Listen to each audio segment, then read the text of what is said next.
The clerk held my veteran plates over the void stamp and smiled at the whole DMV line. "Widows don't get hero status," Dana Wilkes said. She said it like she was reading the weather. Then she stamped void across the plate record, hard enough to make the counter jump. One woman gasped.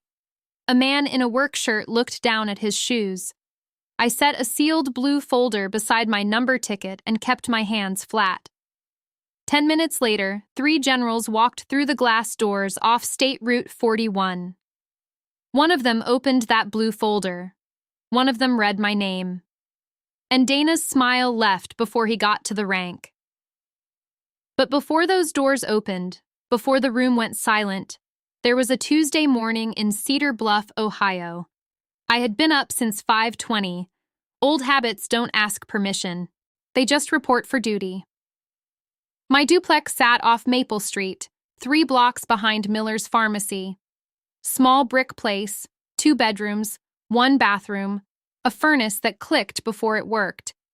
Paul and I had bought it in 1998, back when Cedar Bluff still had a hardware store downtown and nobody called Dayton a commute unless they were trying to sound important. Paul Mercer had been gone 7 weeks. I still made coffee for 2. That was the first stupid thing grief taught me. Your hands don't get the message as fast as your heart does. I poured the extra cup down the sink. Then I rinsed it, dried it, and put it back on his side of the cabinet. I did not stand there long. Standing too long gives sorrow ideas. The blue folder waited on the kitchen table. Paul had sealed it with 2 strips of clear tape. His handwriting sat across the front in black marker. For the day they make you prove it twice. That was Paul. Practical, dry. A man who thought love meant changing the oil before a light came on. He had written 1 phone number inside the flap. I knew because he had shown me once. He had not let me open the packet. "You'll know when," he said. I told him that sounded dramatic. He said, "It's Ohio paperwork, Ev. Nothing dramatic survives contact with Ohio paperwork." That had made me laugh then. It did not make me laugh that morning.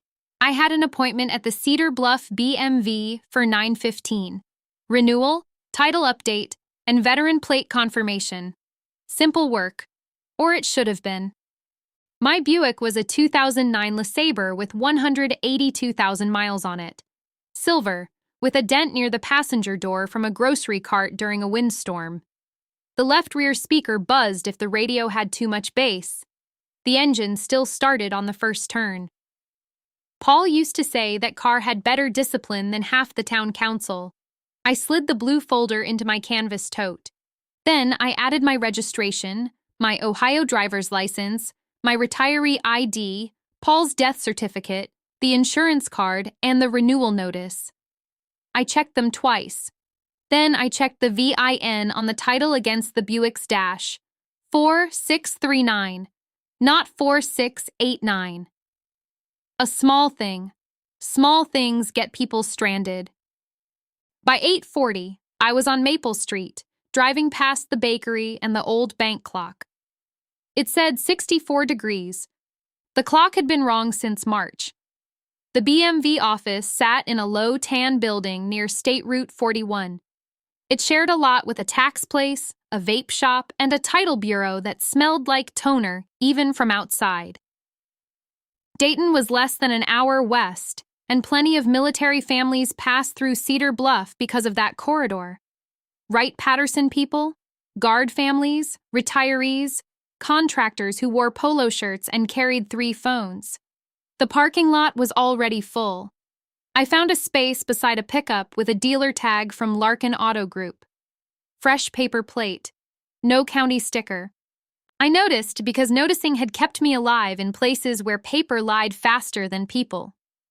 Inside, the room had 12 plastic chairs and 1 broken ticket machine, fluorescent lights, floor cleaner, warm printer ink, a cartoon poster about organ donation curled at the corners. A little boy held a toy truck in both hands. His mother kept saying, "Don't lick that." He considered her advice and made his own plan. I took number B32. The screen showed B26, 6 numbers. Manageable. I sat with my toad on my lap, the blue folder pressed against my knee. I could feel the taped edge through the canvas. Across the room, a man in a Bengals cap complained about registration fees. "State gets you coming and going," he said. A woman beside him said, "At least they let you leave eventually." He laughed. I almost did. At window 3, Dana Wilkes was correcting a teenager's form with a red pen. She was maybe 52, blonde hair sprayed into place, purple reading glasses on a chain, name tag polished, smile sharp enough to cut string. I knew her face, not personally. Cedar Bluff is small enough that strangers come with footnotes. Dana had worked there for years. Senior clerk. The kind of person who controlled a line because the line had nowhere else to go. When my number flashed, I stood. Window 3. Dana looked at my ticket, then at me. "Renewal?"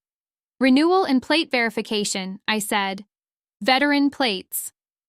I set the documents down. The record, the ID, the registration, the blue folder beside them. I did not open it. Dana's eyes touched the folder, then moved away. "These are in your husband's name?" she asked. "No, mine." Her red pen stopped. "Your husband was the veteran?" "No. Paul was a machinist at Hartwell Pump for 34 years. She glanced at my license. "Evelyn Mercer." "Yes." "Date of birth, April 2nd, 1959. "Yes." She typed for a few seconds. Her nails clicked too loudly. "System says Mercer Veteran Specialty Plate. Original issue 2003. Renewal current through end of month. That's correct." She looked past me at the line. "Do you have proof of eligibility?" I placed my retiree ID beside the registration. She barely looked at it. "This is old. It expires next year." "I mean the picture." I waited. "There are people who throw little hooks into a room. They want you to grab one." I had watched better fishermen fail. Dana typed again. Then she frowned in a practiced way. "We have a VIN mismatch." "No, you don't." Her eyes came up. "Excuse me?" "The renewal notice has a transcription error," I said. "Third cluster. It reads 4689. It should read 4639. I turned the title with 2 fingers and tapped the line. "That's the original title from August 14, 2009. The registration was correct until the mailed renewal. "The mistake is on the notice." Dana took the paper. She did not like being corrected. Some people show anger in their jaw. Some show it in their eyebrows. Dana showed it by getting polite. "Well," she said, "we'll see what the system says. The system will show the title record. It will match the dash plate and insurance." The Bengals Catman leaned a little closer. Dana noticed him noticing. I set the record down. That was what I told myself, not out loud, never out loud. I set the record down. I had spent 26 years in uniform doing that. Set down the record. Let it stand. Don't decorate it. Don't beg it to be believed. Dana clicked through 2 screens. Her mouth tightened. "Fine. VIN corrected. Thank you. But I still need veteran eligibility. The ID is there." She slid it back with 1 finger. "This doesn't give me enough. It has my name, status, and branch. It doesn't show plate entitlement. Ohio issued the plates in 2003. Things change. Service doesn't." That was the only sharp thing I said. Dana smiled then. Small, public. The line behind me had grown. A man with concrete dust on his boots. 2 college girls whispering over a phone. An older couple holding a folder thick with medical forms. The little boy still had his truck. He had not licked anything lately, by the grace of God. Dana lifted the veteran plate record from the printer tray. "Ma'am, I'm going to void this pending proof." "No." The word came out flat. She blinked. "I need a supervisor," I said, "and a written reason code." We don't need a supervisor for routine voids. Then I need the Ohio Administrative Code reference. She stared at me. People like Dana don't mind rules.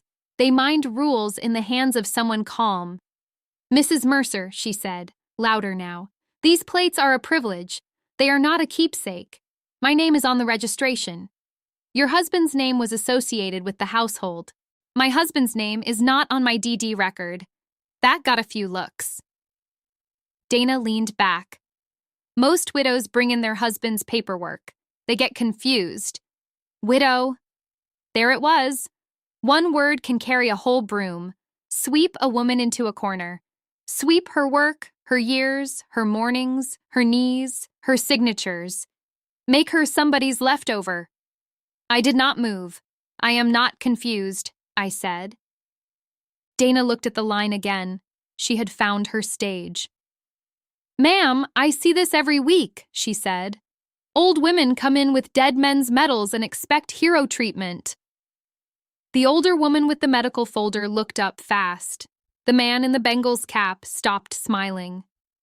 I felt the blue folder against my left hand. Paul's tape. Paul's marker. Paul's one phone number.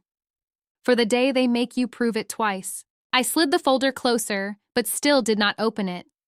Dana saw the movement. What's that? A verification packet. From who? The State Veterans Recognition Board. That changed her face. Only a little.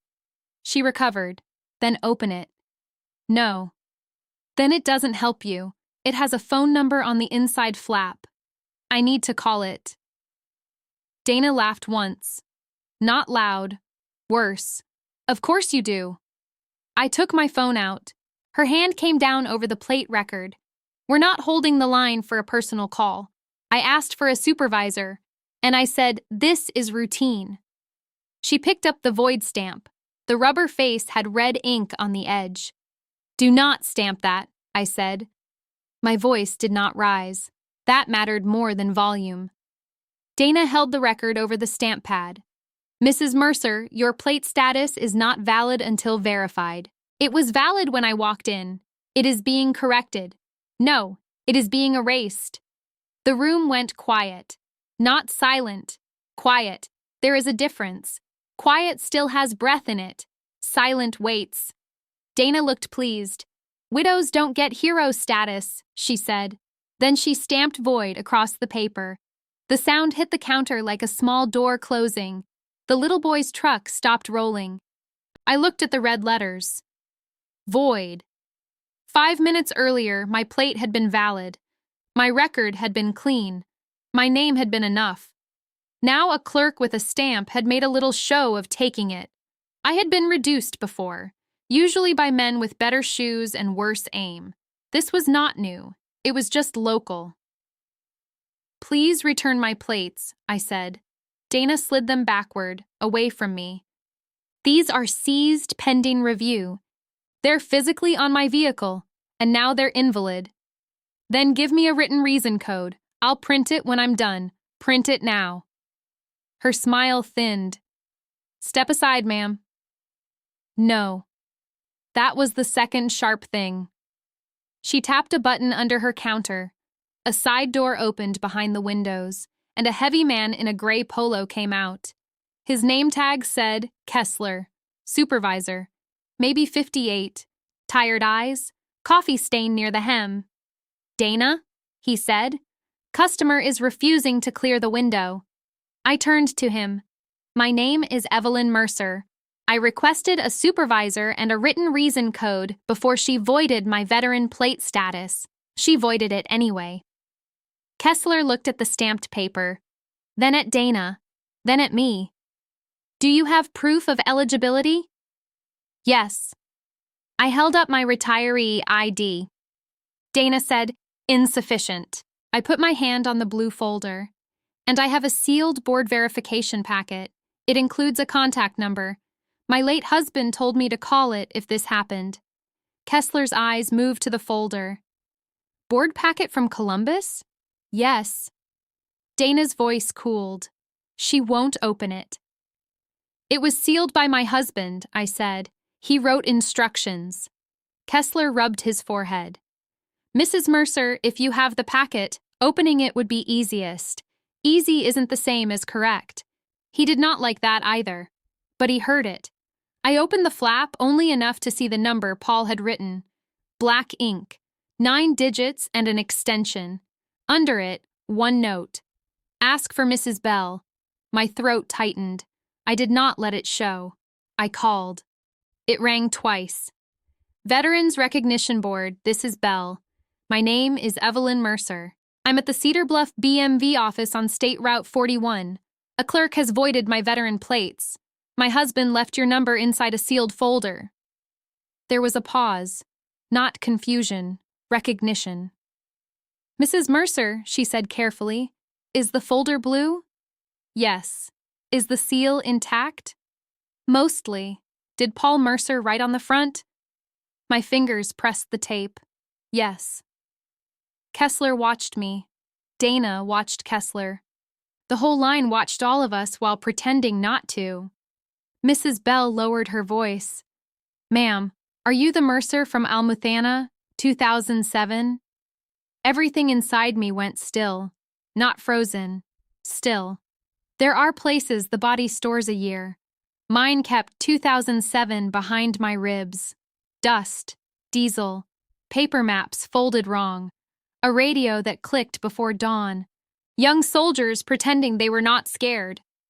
I had not heard Almuthana spoken in a public office in Ohio. Not ever. Yes, I said. Dana rolled her eyes. Kessler did not. Mrs. Bell said, Please keep the folder closed. Do not hand it to the clerk. I'm contacting Chairman Harlan now. Chairman Harlan? General Raymond Harlan. He requested notification if your packet was challenged. Dana heard the word general. So did half the room. Her lips parted, then closed. How long? I asked. He's in Dayton this morning. He may be close. Dayton. Nearest military corridor. 43 miles when traffic behaved. Mrs. Bell continued. Stay at the office. Ask the supervisor not to process any further action on your plates. I looked at Kessler. He can hear you, I said. I put the phone on speaker and set it on the counter. Mrs. Bell's voice came through clear. This is Marjorie Bell with the Ohio Veterans Recognition Board. Please suspend all action on Evelyn Mercer's plate record until Chairman Harlan or his designee reviews the verification packet. Kessler straightened. Dana's face changed again. This time she looked annoyed, but underneath it was something faster. Fear moves quick when it recognizes a file. Kessler said, Ma'am, we need a case number. Mrs. Bell gave him one. VRB 1704, Mercer, Lifetime Status Review. I remembered the number. 1704. April 17th, Paul's birthday. He had done that on purpose. The old man was still filing jokes from the grave. Dana reached toward the stamped paper. Kessler put one hand down. Leave it. She stopped. The line behind me shifted. Concrete Boots muttered, Well, hell. The older woman whispered, Good. Dana heard that too. She looked at me. Mrs. Mercer, this is becoming disruptive. No, I said. It became disruptive when you used my husband's death as a reason to erase my record. The words sat there, plain, heavy enough. Kessler looked away first. Dana did not. She had pride, not the useful kind, the brittle kind that cracks and cuts the holder. Fine, she said. We'll wait for your board person. Thank you, but the void stands until reviewed. It can sit there, I said. So can I. I stepped away from the counter and sat in the first plastic chair facing window 3. My tote stayed on my lap. The blue folder stayed under my hand. Dana called the next number. B33. No one moved. She called again. B33. The man with concrete boots raised his ticket. That's me, he said, but I'm good waiting. Dana stared at him. He shrugged. I ain't in a hurry to get yelled at. A few people laughed. Small, careful. Dana's cheeks pinked. B34, she snapped. The college girls went to window 2 instead. For the next 7 minutes, nobody used window 3. That was Cedar Bluff for you. Nosy, stubborn, and occasionally decent when cornered by evidence. Kessler disappeared into the back. I heard a printer start, then stop, then start again. Dana typed hard enough to punish the keyboard. I sat still. Inside, I counted tasks. Folder secure, phone charged, plates photographed, records stamped, witnesses present, supervisor notified, board contacted. Status not resolved. I did not count feelings. Feelings are bad clerks. They misfile everything. At 9:52, Kessler came back out. He carried 2 pages. Mrs. Mercer, he said, I printed the transaction log. Dana turned. You what? He ignored her. He placed the pages on the counter, not in my hand. The system shows the void entered manually under clerk override. That's normal, Dana said. Kessler looked at the page. Reason code, surviving spouse eligibility expired. My eyes stayed on Dana. That was the code you used? It's the closest code, she said. I told you the plates were mine. You said a lot. The phrase was small, ugly, casual. A woman at the back said, she was clear. Dana's head snapped toward her. The woman looked down, but she had said it. Kessler tapped the second page. There's also an audit flag. Dana went very still. Just for 1 second. I noticed. So did Kessler. Audit flag for what? I asked. He hesitated. Dana said, internal matter. Kessler kept looking at the page. Specialty plate reassignment review. The pickup with the Larkin auto dealer tag flashed in my mind. Paper tag. No county sticker. I looked through the glass doors at the lot. There were 3 more dealer tag vehicles parked along the side. Clean slots, fresh paper, different models, same dealer frame. I looked back at Dana.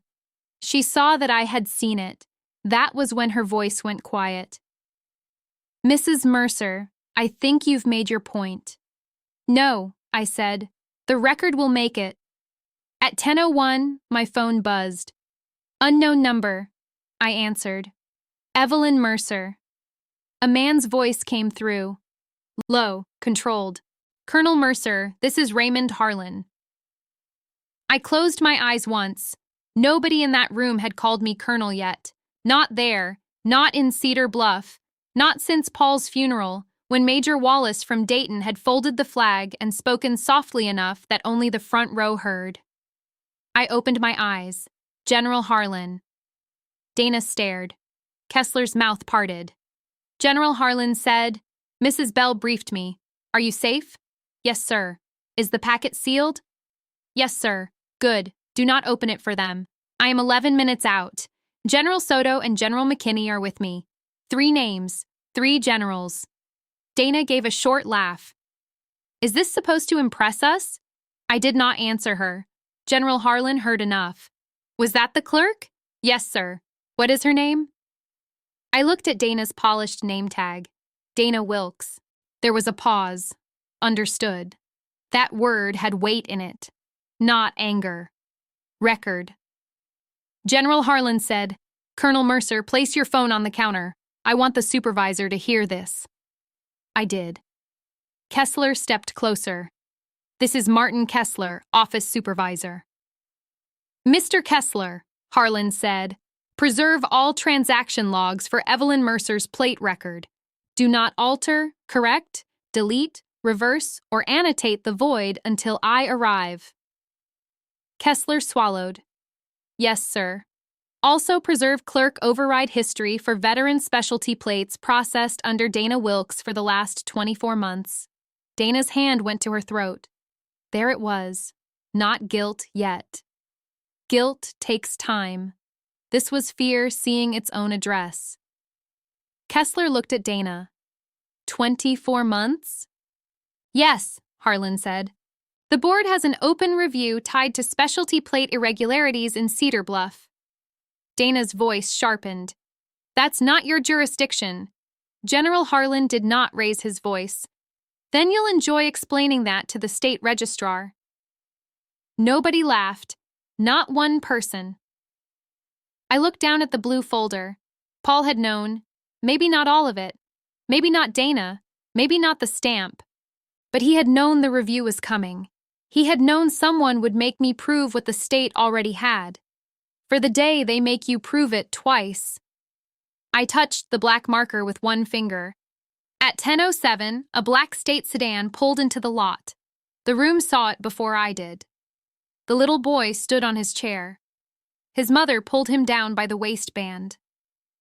Dana stood behind window 3 with both palms on the counter. Her face had gone flat and pale. Kessler walked to the lobby door and held it open. First came General Raymond Harlan. He was tall, broad through the shoulders, with white hair cut close, and a dark suit that fit like a uniform even though it wasn't one. Behind him came a shorter woman with silver glasses and a hard black binder, General Teresa Soto. Last came General William McKinney, lean and careful, moving with a cane in his left hand. They did not rush. That mattered. Men and women who carry real authority rarely hurry for effect. They arrive. The room does the rest. General Harlan stopped 3 feet from me. His eyes went to the blue folder, then to my face. "Mrs. Mercer," he said. I stood. My knees hurt. I did not let them win. "General." He held out his hand, palm up. "May I?" I lifted the folder and placed it in his hand. He did not tear the tape like a clerk opening junk mail. He broke the seal carefully. Paul would have approved. Dana spoke from behind the counter. "General, I need to state for the record that this customer refused to provide standard documentation." General Harlan did not look at her. "Your record will have its turn." He opened the folder. Inside were 3 clipped stacks, 1 cover letter, and a small yellow note in Paul's handwriting. General Harlan saw the note. His jaw moved once. He handed the yellow note to me without reading it aloud. I looked down. "Ev, let them read the first page. That's enough. Below that, 1 more line. You never needed me to make you real." My hand tightened on the paper. I folded it once and put it in my coat pocket. General Harlan took the cover letter. Generals Soto and McKinney moved beside him. 3 older officers in civilian clothes, standing at a DMV counter in Cedar Bluff, Ohio, while a red void stamp dried on my record. The room had gone silent. Not quiet. Silent. General Harlan looked at Dana Wilkes then. "Ms. Wilkes," he said, "you told this room widows don't get hero status." Dana's mouth opened. No sound came. He looked down at the letter. Then he began to read. "To the Bureau of Motor Vehicles," he read, "regarding protected veterans specialty plate status." He stopped there. Not because he was done, because Dana had moved. Her hand went under the counter again. Kessler saw it this time. "Dana," he said. She froze. General Soto looked at her over the silver rims of her glasses. "Hands visible, please." Dana pulled both hands up. I was closing my drawer. "No," Kessler said. "That button clears the active screen." The room took that in. So did I. A small button. A small movement. A small habit. Most wrong things start small. Then someone lets them work. General Harlan kept the page in his hand. "Mr. Kessler, step around the counter." Kessler did. He moved slower now. He had stopped being tired. Fear had woken him up. "Dana," he said, "back away from Terminal 3. I haven't done anything." "You used clerk override," he said, "for a plate review. You used the wrong reason code. It was closest." General McKinney tapped his cane once. "Closest isn't lawful." Dana turned on him. "You don't work here." "No," he said. "I read forms for a living." That was all he said. It landed harder than a speech. General Harlan folded the cover letter closed and placed it flat on the counter. He did not read the line I knew was coming. He held it back. I understood why. The stamp was not the whole matter anymore. The stamp was the door. Behind it was a hallway. Kessler went to Dana's station. He leaned over the keyboard without touching it.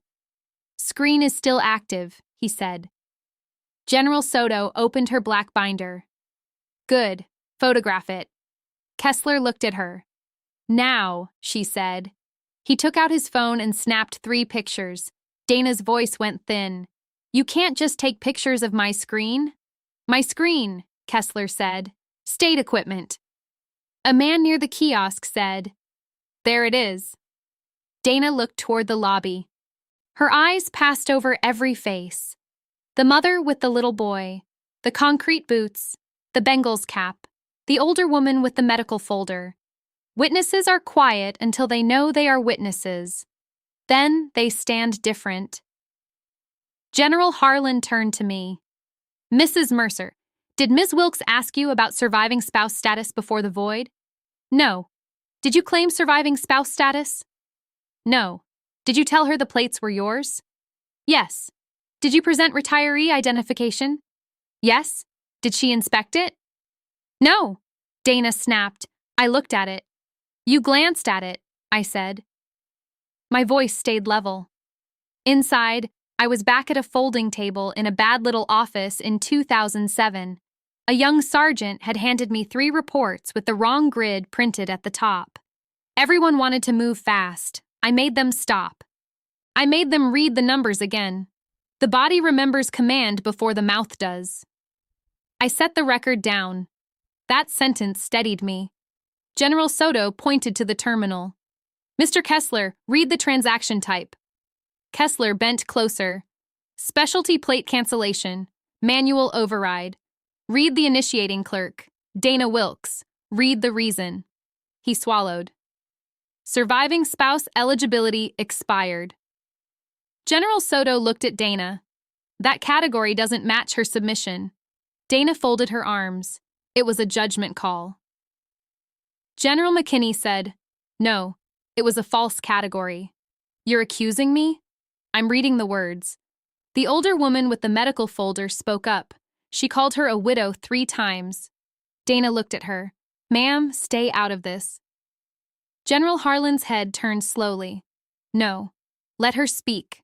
The woman held the folder tighter. She said, "Old women bring dead men's medals." The little boy's mother nodded. She did. Concrete boots raised 2 fingers. Heard it. The Bengals cap said, "Me too." Dana's lips pressed together. "This is ridiculous." General Harlan looked back at the cover letter. "Ridiculous is voiding a protected record without verifying the person in front of you." Protected. That word moved through me. Not because I needed protection. Because the record did. Records are fragile around arrogant people. They look solid until someone with access decides otherwise. Kessler clicked a menu. Dana stepped forward. "Don't open that." He stopped. General Soto did not. "What is it?" Kessler's face tightened. Linked plate reassignment notes. Dana said, "That's internal." Harlan said, "Open it." Kessler clicked. The printer behind the wall started again. It chattered for 3 seconds, then stopped. Dana flinched at that sound. "Not much. Enough." Kessler read from the screen. "Hold for reassignment review. Dealer inquiry pending." General McKinney's eyes lifted. "Dealer?" Kessler did not answer at first. General Soto moved beside him. "Read the dealer name." Kessler looked like he wanted the floor to excuse him. "Larkin Auto," he said.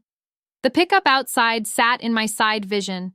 White paper tag, blue dealer frame, parked close enough to see through the glass. I did not turn my head.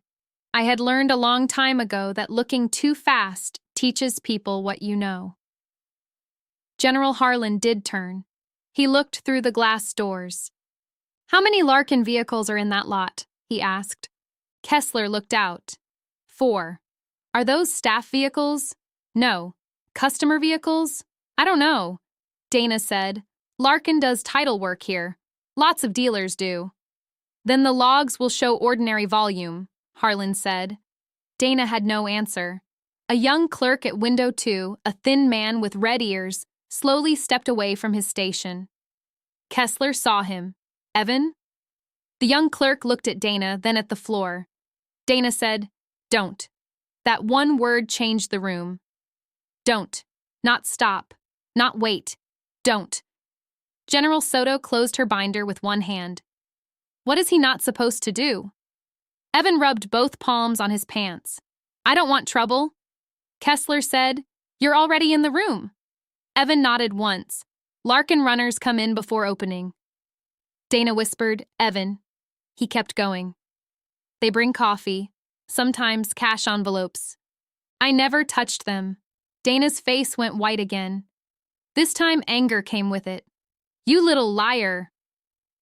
Evan looked at General Harlan. She said specialty plates were abandoned. She said old people forget renewals. General McKinney's jaw set. General Soto asked, How many? I don't know. Estimate. Evan's voice cracked. Maybe 20, maybe more. Kessler put a hand on the counter. Why didn't you tell me? Evan looked at him then. You don't hear things when Dana says they're handled. That hurt him. I could see it. Kessler was not clean because he had been unaware. He was only less dirty than the thing he had missed. Dana laughed once. This is a show. General Harlan looked at her. No. A show is what you did with the stamp. There it was. Plain. Dana had used public shame as a tool. Now the public had become evidence. A woman in line lifted her phone. General Soto saw it. Please don't post this. The woman lowered it. Thank you, Soto said. Witnesses matter more than clips. That was the first thing all morning that sounded like an order and a kindness at once. Kessler printed the linked notes. 3 pages came out. He brought them to the counter and placed them beside the red void page. General Harlan did not touch them. Mr. Kessler, he said, initial each page as printed. Kessler did. Time? 10:17. Say it aloud. 10:17. AM date, July 8, 2026. General Soto wrote it in her binder. Dana stared at the pages. You're ruining me over one plate. I looked at her then. 1 plate? I said. She met my eyes. For the first time that morning, she did not look above me. She looked at me. I kept my hand on Paul's folded note in my pocket. 1 plate gets a car home, I said. 1 record gets a person seen. She swallowed. You don't know what pressure is. That almost made me smile. Almost. No, I said. I do. No one spoke for a breath. Then my phone rang again. It was Mrs. Bell. General Harlan gestured for me to answer. Mrs. Bell, I said. Mrs. Mercer, I'm on with the state registrar's office. Chairman Harlan requested a live preservation order. Are you still on site? Yes. Is Mr. Kessler there? Yes. I put the phone on speaker. Mrs. Bell's voice filled the counter space. Mr. Kessler, this is Marjorie Bell. The registrar's office instructs Cedar Bluff DMV to lock Terminal 3 and suspend all veteran specialty plate transactions under Dana Wilkes' pending review. Kessler closed his eyes briefly. Understood. Dana said, You can't suspend me by phone. Mrs. Bell said, We're not suspending you by phone. Your supervisor is receiving an instruction. Kessler looked at Dana. Then he reached under his counter and took out a ring of keys. Dana watched the keys. So did the whole lobby. Kessler unlocked a small panel below window 3 and removed Dana's cash drawer. He set it on the back counter. Dana Wilkes, he said, step away from the station. You don't have cause. I have a manual void under a false code, he said. I have a live board hold. I have linked dealer notes. I have witness statements. I said, step away. She did. 2 steps only. But it changed everything. She was no longer behind the glass. She was in the lobby with the rest of us. That glass had made her brave. Without it, she looked smaller. Not weak, smaller. General Harlan picked up the blue folder again. He slid the cover letter back inside. He did not let the room see more than the top page. Dana noticed. "You came all this way," she said, "and won't even prove it?" General Harlan looked at her. "Proof isn't theater. You said she was important." "No," he said. "I said her record is protected." Then read it. "Not for your appetite." That cut deeper than anger. Dana's mouth worked once. General McKinney leaned on his cane. "The board will verify through the proper channel." Kessler looked confused. "I thought you were here to verify her plate." "We are," Harlan said. "But the full-service file is not lobby material." My throat tightened again. That was the difference. Dana had wanted to expose me because she thought exposure would reduce me. Harlan had come to preserve what mattered. The older woman with the folder nodded, like she understood all of it. General Soto tore a sheet from her binder. "Mr. Kessler, write a temporary reinstatement hold." "Temporary?" "Yes, until the registrar reverses the void. It keeps her from being stopped for your office's error." Kessler took the paper. "What wording?" General Soto dictated. "Veteran plate status challenged in error. Board verification pending. No enforcement action recommended." Kessler wrote it word for word. Dana said, "That's special treatment." I turned to her. "No," I said, "that's repair." The word stayed there. Repair. Not forgiveness, not victory. Repair. Kessler signed the note, stamped it with the office seal, and handed it to me. I checked the date. I checked the plate number. Then I checked the VIN. The same wrong digit was back. I looked at it for 1 second. Kessler noticed. "What?" "The VIN is wrong again." He stared at the paper. "Again?" "7th digit is B, not 8. He looked at the transaction log. "The system has 8. I corrected that earlier." Dana's face changed. "There are mistakes that are accidents. Then there are mistakes that return because someone needs them to." General Soto stepped closer. "Who re-entered the VIN?" Kessler clicked the log. His fingers had started to shake. "Edit at 9:44, he said. "By?" He looked at Dana. "Read it," Soto said. "Dana Wilkes." Dana said nothing. General Harlan's voice dropped. "Ms. Wilkes, why did you alter the VIN after Mrs. Mercer corrected it?" "I didn't alter anything." Kessler pointed to the screen. "It's right here. Then it's system lag." Evan whispered, "System doesn't lag into 1 digit." Everyone heard him. Dana turned on him again. "You think you're safe?" General McKinney straightened. "Careful." Dana looked around the lobby. She had lost the room. She knew it. But pride is stubborn when it is cornered. "Fine," she said. "Maybe I typed it. People type wrong." "You typed wrong after she corrected it from memory," Kessler said. I reached into my tote and took out my insurance card. I laid it down beside the temporary note. "VIN is printed there," I said. General Soto checked it. B. Kessler checked the vehicle title copy. B. The transaction log said 8, 1 digit, 1 lever. With the wrong VIN, the record could be called mismatched. With a mismatch, a plate could be voided. With a voided plate, a slot could become available for reassignment. Clean. Almost. General Harlan looked at Dana. That wasn't a judgment call. Dana's eyes filled, but not with sorrow, with rage. "I keep this place running," she said. "You all come in with your special papers and your phone numbers. You think rules bend for you?" I said, "Rules didn't bend for me." She barked, "You brought generals." "No," I said. "I brought a folder." The concrete boots man said, "And you brought the stamp." Dana stared at him. He did not look away. Kessler corrected the VIN on the temporary note. He crossed the wrong digit with one line, wrote B above it, initialed the change, and stamped beside it. I appreciated that. A clean correction does not hide the error. It shows where the record was repaired. General Harlan saw me watching. You taught that somewhere, he said. Many times. He nodded once. He still did not say my rank to the room. Dana noticed that too. She tried one more time. So what is she then? Dana asked. If widow isn't enough for you? General Harlan's face hardened. The room held still. That question had been waiting since she first said the word. Widow.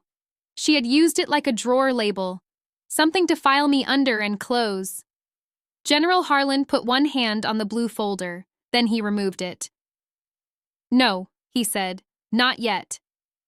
Dana laughed under her breath. Convenient. Harlan turned to Kessler. Where is your conference room? Kessler blinked. Back left. Good. The full verification happens there. Dana's head came up. Private? Private for her record, Harlan said. Public for your action. That sentence split the morning in two. I did not understand it until he pointed to the counter. The stamped void page stays here, he said. The audit pages stay here. The witnesses stay available. Mrs. Mercer's service file does not become a lobby spectacle. General Soto handed Kessler another form. Take witness names. Keep them brief. Kessler looked at the line. Anyone who heard the exchange, please wait. I'll make copies free of charge for delayed customers. That got a few tired laughs. The line relaxed by a half-inch. People like fairness. They do not always demand it. But when it appears, they make room for it. Dana stood near the side door. No glass now, no stamp, no keyboard. Just Dana Wilkes in a navy cardigan, watching other people touch the levers. A man in a short-sleeved shirt came in from the parking lot. His hair was slicked down. He had a Larkin Auto badge clipped to his belt. He stopped when he saw the room. Dana saw him too. Her face told him to leave. He did not move fast enough. General McKinney noticed the badge. Sir, are you here for title work? The man looked at the generals, then at Kessler. I can come back. Kessler said, Name? Lance Larkin. There it was, not a runner. The name on the frame. Dana whispered, Don't say anything. Lance looked at her. General Soto opened her binder again. Mr. Larkin, did you have an appointment before business hours today? No. Kessler said, Then why are you here? Lance held up a manila envelope, dropping documents. For which customer? He hesitated. Dana stared at the envelope like it might catch fire. General Harlan said, Set it on the counter. Lance did. Kessler opened it. Inside were 3 title applications, 2 paper tag forms, and a sticky note with 4 plate numbers. The second plate number was mine. The room did not need anyone to explain it. Still, General Soto did. Mrs. Mercer's plate number is listed for dealer follow-up, she said. Lance's face went blank. I don't know about that. Dana closed her eyes. 1 second, then open.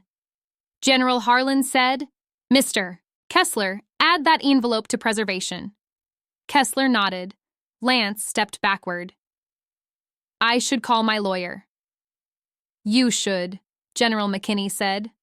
Lance looked at Dana again. This time there was no loyalty in it, only calculation. That is the thing about dirty arrangements. They do not have friends. They have witnesses who know too much. Dana's voice broke. You said it was abandoned. Lance snapped. I didn't say anything. You told me the old Buick hadn't renewed. I said check the list. You said nobody would fight it. The sentence fell out of her before she could stop it. Nobody moved, not even the little boy. General Soto wrote it down. Kessler looked sick. Dana realized what she had done. That's not what I meant. General Harlan's voice stayed calm. It is exactly what you meant. I felt no joy. That surprised me less than it once would have. At 67, anger burns shorter. Clarity lasts longer. Dana had not just insulted me. She had selected me. Old, alone, recent widow, fixed pension, old Buick, a woman who might be tired enough to leave. She had picked the wrong kind of tired. Kessler's office phone rang behind the counter. He answered it, listened, and looked at General Harlan. "State Registrar's deputy," he said. Harlan nodded. "Put it on speaker." Kessler did. A woman's voice came through, clipped and formal. "This is Deputy Registrar Ames. I am issuing a live administrative hold for Cedar Bluff Terminal 3 and employee Dana Wilkes. Mr. Kessler, confirm receipt." Kessler stood straight. "Receipt confirmed. Is Ms. Wilkes present?" Dana did not speak. Kessler said, "Yes." "Ms. Wilkes," Ames said, "you are relieved from counter duties pending review. Surrender your badge and access card to Mr. Kessler." Dana looked at the badge on her chest, the same badge she had leaned toward me 20 minutes earlier. Senior Clerk. She unpinned it. Her hand shook now. Kessler held out his palm. She placed it there, not gently. The sound was small, plastic on skin, but everyone heard it. Deputy Registrar Ames continued, "Mr. Kessler, preserve all documents on site. Chairman Harlan, the board may proceed with protected verification. Do not broadcast full service details in the lobby." "Understood," Harlan said. Dana's eyes snapped to him. "So nobody gets to know?" General Harlan looked at her for a long second. "They'll know enough," he said. Then he turned to me. "Mrs. Mercer, may we review the packet in private?" "Yes, sir." I picked up my tote. The blue folder was in his hand now. Paul's note was in my pocket. The temporary reinstatement note was in my left hand. The room watched me stand. I felt the weight of every eye, but this time it did not press me down. General Soto opened the side door. Kessler led us back. As I passed Dana, she spoke so low only I was meant to hear. "You're enjoying this?" I stopped. I looked at her. "No," I said. "I'm staying." Then I walked through the side door. The back of the Cedar Bluff DMV smelled like toner, burnt coffee, and old carpet. The lobby noise dimmed behind us. A copy machine blinked in the corner. A state map hung crooked above a file cabinet. Kessler opened the conference room. It was barely a room. 4 chairs, 1 table, a whiteboard with inspection reminders from May. General Harlan set the blue folder in the center. He looked at me before he opened it again. "Colonel Mercer," he said softly, "we can keep this limited." I sat down. The word colonel still hit me in the chest, not because I had forgotten it, because Cedar Bluff had. "Limited is fine," I said. General Soto sat across from me. General McKinney stayed near the door. Kessler hovered. Harlan looked at him. "You may observe the eligibility page only." Kessler nodded. "I understand." Harlan opened the folder. This time he turned past the cover letter. I saw Paul's order in the stacks. Clean tabs, black ink, neat as ever. Tab 1, board verification. Tab 2, service record extracts. Tab 3, prior challenge notes. Prior challenge. I looked at that tab longer than I meant to. Harlan saw me see it. "Paul contacted us in March," he said. I kept my face still. March. Before the hospital bed moved into the duplex. Before the parish ladies brought casseroles. Before I learned which pharmacies in Cedar Bluff answered the phone. "What did he say?" I asked. Harlan opened tab 3, but he did not read it aloud. "He said someone asked about your plate at Larkin Auto." My hands went cold. "He said a salesman mentioned your old Buick by name, said it was a shame to waste a veteran tag when the driver wouldn't need it long." Kessler muttered, "God." General Soto looked at him. He corrected himself. "Sorry." I looked down at the table. Paul had heard that and said nothing to me. He had known I had enough to carry. That hurt. It also warmed me. Marriage is not always grand. Sometimes it is one person making a phone call before the other has to. Harlan slid one page toward me. Paul's signature was at the bottom. I requested protected review for my wife, Evelyn Mercer, he had written. She will not ask for help quickly. Please make the record answer if she is challenged. I read it twice. Then I slid it back. That sounds like him. General McKinney's voice softened. He knew you. Yes, I said. He did. Kessler shifted at the door. Mrs. Mercer, I didn't know. I looked at him. I believe that. His shoulders lowered. Then I added, but you supervised the counter. They rose again. Yes, he said. I did. That was enough for that moment. General Harlan removed one cream-colored page from tab 1. He placed it face down. Not yet. Instead, he picked up a short form with the Ohio seal. This confirms eligibility, he said. The full citation page remains sealed unless you authorize more. Will it restore the plates? Yes. Will it show the void was wrong? Yes. Will it show Dana's code? Already does. I breathed in through my nose, out through my mouth. Then use what you need.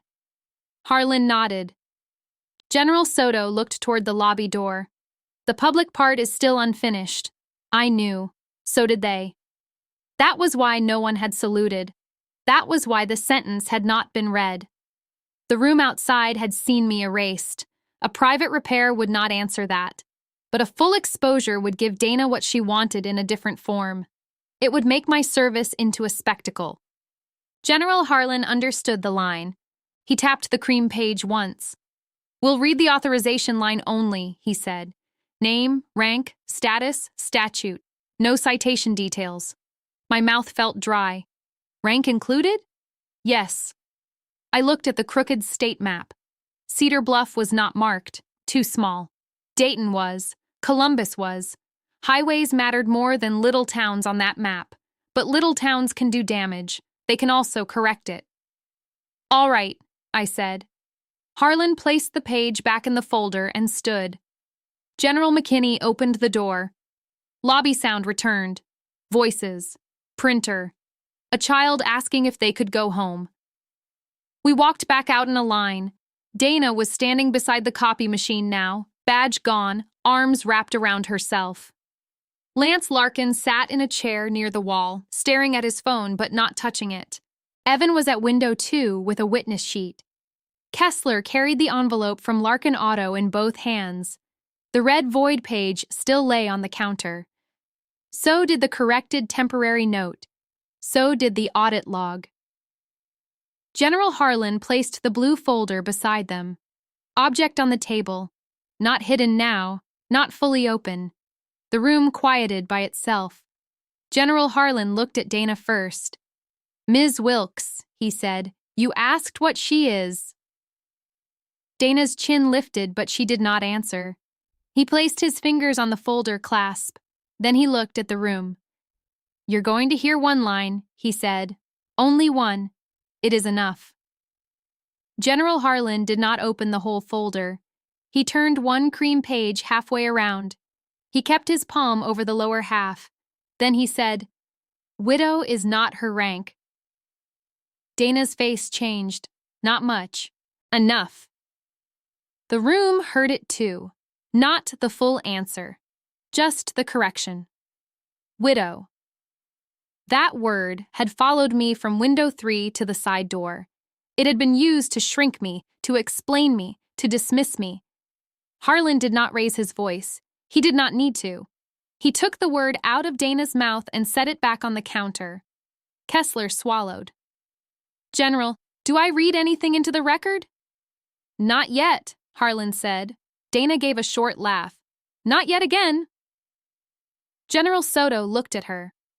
You're relieved from duty. I heard the phone. Then act like it. Dana's arms tightened across her chest. You can't make me stand here. No, Soto said. The state can. Deputy Registrar Ames was still on speaker. Her voice came through the little desk phone with no warmth in it. Ms. Wilkes stays on site until access review is complete. Lance Larkin stood up. I'm not staying for that. General McKinney stepped slightly into the aisle. He did not block the door. He did not have to. Kessler said, Mr. Larkin, those documents came from you. They're dealer paperwork, with her plate number on it. I said, call my lawyer. Ames said, Mr. Larkin, nobody is questioning you under oath. You are being told to leave the documents. I left them, and remain available. Lance looked at Dana. You said this was routine. Dana snapped, stop talking. That got the room still again. A routine thing does not fear speech. Kessler picked up the sticky note with gloved fingers. He had found a box of evidence gloves under the counter. They were too big for him and the fingertips sagged, but he used them anyway. He read the 4 plate numbers quietly. Then he stopped at mine. Veteran specialty, he said. General Soto said, read the note under them. Kessler looked at it. Clean slots after void. Call L. The waiting room shifted. Clean slots. That phrase meant nothing to a child. It meant plenty to every adult who had ever watched a rule get bent for somebody with a handshake and a back door. Dana said, that doesn't mean me. No one said it did, General Soto said. You're all staring. Because you told him nobody would fight it. Dana opened her mouth. Nothing came out. I stood beside the counter with the temporary note in my hand. My plates were still behind the counter, not bolted to the Buick. My record had not been restored. My name was still partly covered by Harlan's palm. So I had not won. That mattered. People think a public correction fixes the wound. It does not. It only stops the bleeding in front of witnesses. Kessler turned to me. Mrs. Mercer, I need to retain the physical plates. I looked at him. For evidence, he added. Dana's eyes lit with something mean and tired. So she still can't drive. Evan said, she has the hold note. Dana looked at him. A note isn't a plate. General McKinney said, no, it's a protection. From who? Dana asked. He looked at the red void sheet. From this office. I placed the temporary reinstatement hold on the counter. Make me a copy. Kessler nodded fast. Yes, ma'am. And one for the vehicle. Yes, ma'am. And one for the board. General Soto said, already noted. I did not like leaving my plates. Paul had tightened those bolts himself in our driveway off Maple Street. He had used a hand wrench because the old Buick's rear bracket was slightly bent. I remembered him wiping the chrome edge with his thumb. Memory can be precise when it wants to hurt you. Kessler took the plates out from behind the counter. The red void mark lay across the paper record, but not on the metal. The metal still looked ordinary. White background, blue numbers, veteran emblem. He set them on a clean evidence tray. Dana watched him do it. Her jaw worked once. Deputy Ames said, Mr. Kessler, pull the terminal activity report for the last 60 days. Kessler froze. Dana said, that's excessive. Ames said, that is not your decision. Kessler moved to Terminal 3. 60 days? Specialty plate voids, veteran, disabled veteran, Purple Heart, Gold Star family, former prisoner of war, and military reserve plates. The room went silent. Not quiet. Silent. Lance sat down again. General Harlan closed the blue folder with one finger holding the page. He had not shown the room what Dana wanted. He had shown them enough to make her afraid of what else existed. That was the false bottom Paul had built. He had not left me a weapon. He had left me a door that opened only when the right people touched it. Kessler clicked through screens. The printer behind him started humming. One page came out, then another, then another. Dana said, Those are normal corrections. No one has read them, McKinney said. I'm telling you. You're explaining too soon. She looked at him like he had slapped the words out of her. Kessler picked up the first pages. There are 9 voids. Ames said, read categories only. 3 veteran, 2 disabled veteran, 1 Gold Star family, 2 reserve, 1 historical military vehicle. General Soto wrote each one down. I saw the older woman with the folder cover her mouth. The man with concrete on his boots took his cap off. Evan looked at me once. He looked ashamed, though he had not done this. That is a hard age.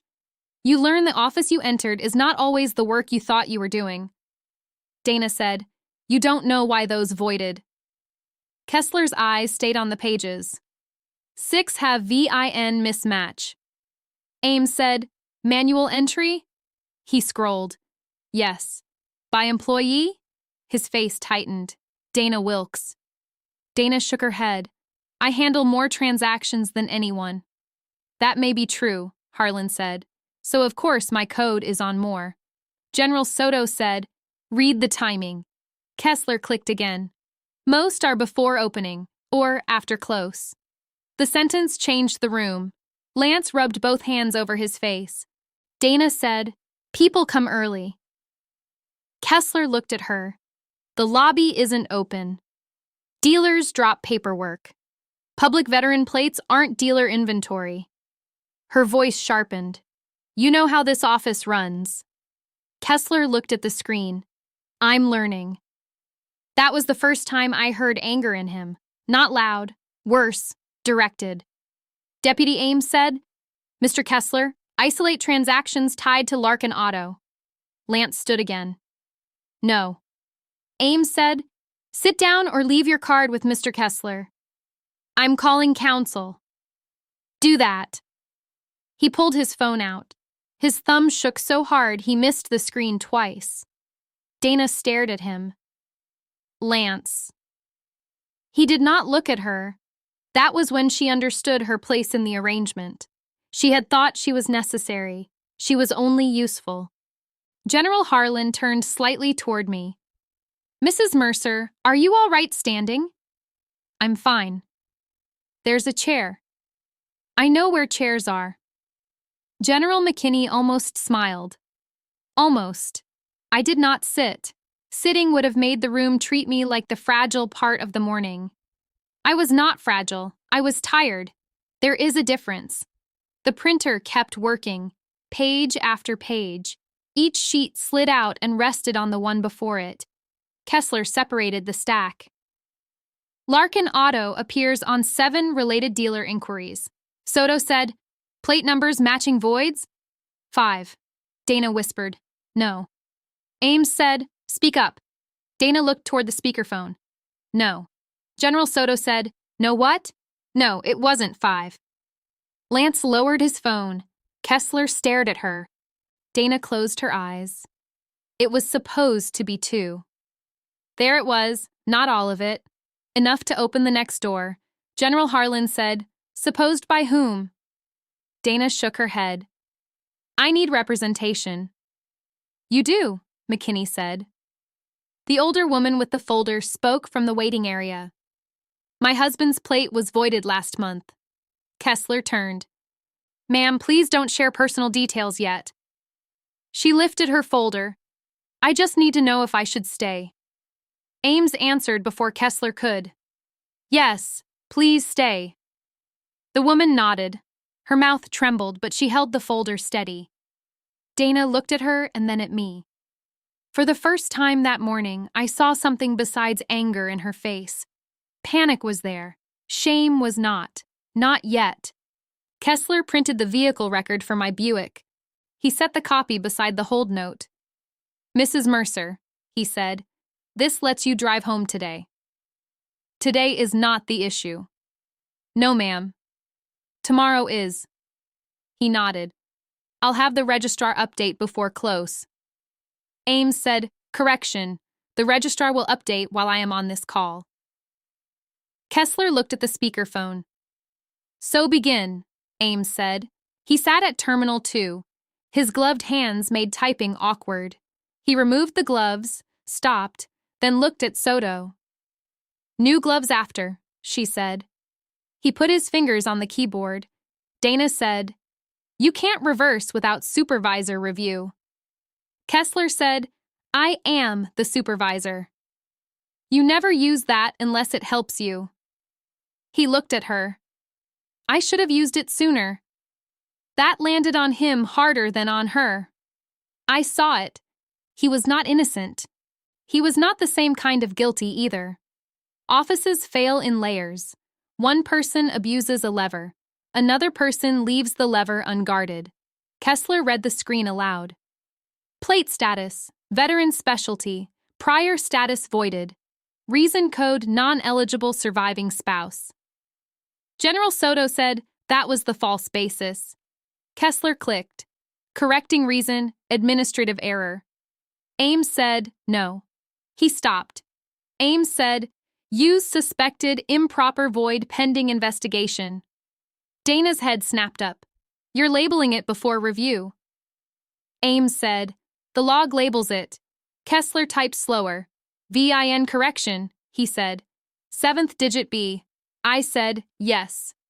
Eligibility verification source? General Harlan opened the blue folder again, only enough for Kessler to read the top line. Kessler leaned in. His face changed. He did not speak. Dana saw the change and hated it. Well? Kessler looked at Harlan. Harlan said, source only. Kessler cleared his throat. State Veterans Recognition Board, protected verification packet. Chair confirmed. Ames said, enter board reference number. Harlan gave it to him from the page. OVRB-17-4421-M. The number sounded old. It was old. 17 was the year the first board review had opened. 4,421 was not a medal. It was an index. The kind of number that keeps a person from becoming a story someone else can edit. Kessler typed it. Ames said, now print the corrected record. The printer took 3 seconds. Those 3 seconds felt longer than the first 20 minutes. The page came out. Kessler picked it up, checked it, and placed it beside the red void sheet. 2 pages, same counter, same name. One erased me, one restored the record. Not the honor, the record. Honor was never Dana's to touch. General Soto slid the corrected record to me. I read it. Evelyn Mercer, Cedar Bluff, Maple Street, Buick, Veteran Specialty Plate active, VIN correct. Enforcement block lifted. I let my hand rest on the paper for a second. Then I set it down. Dana said, so that's it for her. Nobody answered. She laughed once, but it broke in the middle. Of course. General Harlan turned. For Mrs. Mercer's registration, yes. And for me? Ames said, for you, the review begins now. Kessler printed another sheet. Employee access report. Dana said, I want my union rep. Ames said, you'll have one. Then stop doing this in public. General Soto looked around the lobby. You did the void in public. Dana's eyes moved to me. I did not look away. She said, I was wrong about the spouse status. I said nothing. She forced the next words out. I was wrong about the VIN. Still nothing. And I shouldn't have said widow like that. The room waited for me to accept it. I did not. A rushed apology can be another kind of management. General Harlan said, that is not the issue before the office. Dana's face hardened again. Relief had not come. She had expected those words to buy space. They bought none. The phone speaker crackled. Ames said, Mr. Kessler, read the dealer inquiry timestamps. Kessler's voice was flat now. March 18th, 7:12 a.m. Larkin Auto. April 2nd, 6:58 a.m. Larkin Auto. April 29th, 5:43 p.m. Larkin Auto. May 13th, 7:06 a.m. Larkin Auto. Today, 8:11 a.m. March 18th. My fingers tightened. General Harlan heard it too. He looked at me, then at the blue folder. Paul had called the board in March. Someone had looked at my plate in March. 2 clocks had started then. One in the office, one in my kitchen under Paul's hand when he wrote on that folder. For the day, they make you prove it twice. Kessler read the March entry again. Inquiry notes say Buick renewal risk. Owner elderly. Spouse deceased pending. I felt the room turn toward me. I hated that part. Pity has weight. Even kind pity. General McKinney said, "Stop there." Ames said, "Agreed. Preserve the rest." Kessler laid the page down. Dana whispered, "I didn't write that note." Lance said, "Don't put that on me." "You sent it." "I sent a list." "You wrote owner elderly." Lance pointed at her. "You added spouse deceased." The room saw the arrangement tear open in real time. No friendship, no loyalty, just 2 people deciding which part of the truth belonged to the other. General Soto said, "Mr. Kessler, separate them." Kessler looked around. "Where?" "Mr. Larkin stays in the lobby. Ms. Wilkes goes by the copy room." Dana said, "I'm not a criminal." "No one used that word," Soto said. "You're treating me like one." Ames said, "You are an employee under administrative review. Move to the copy room." Dana did not move. Then Evans stepped out from window 2. He was pale, but his voice held. "Dana, please." She looked at him. "Don't. Please just move." Something about that made her obey. Maybe it was because he had once been easy to scare. Maybe it was because he was not scared enough now. She walked to the copy room door. Her shoes sounded too loud on the tile. Kessler stood between her and the terminal. The older woman with the folder sat down slowly. The concrete boots man picked up her dropped pen and handed it back. She said, "Thank you." He said, "Yes, ma'am." Small order returned first. That is often how order returns. Not with speeches, with a pen handed back. General Harlan faced the room again. Mrs. Mercer's full-service record remains protected. Dana called from the copy room doorway. "Protected from who?" Harlan turned his head. "From people who think humiliation is procedure." No one clapped. I was grateful for that. Clapping would have made it a show. This was not a show. This was an office being forced to remember that forms belong to people. Deputy Ames said, "Chairman Harlan, can the board confirm eligibility without disclosure?" "Yes." "Then do it for the record." General Harlan looked at me. I nodded once. He placed the cream page on top of the blue folder.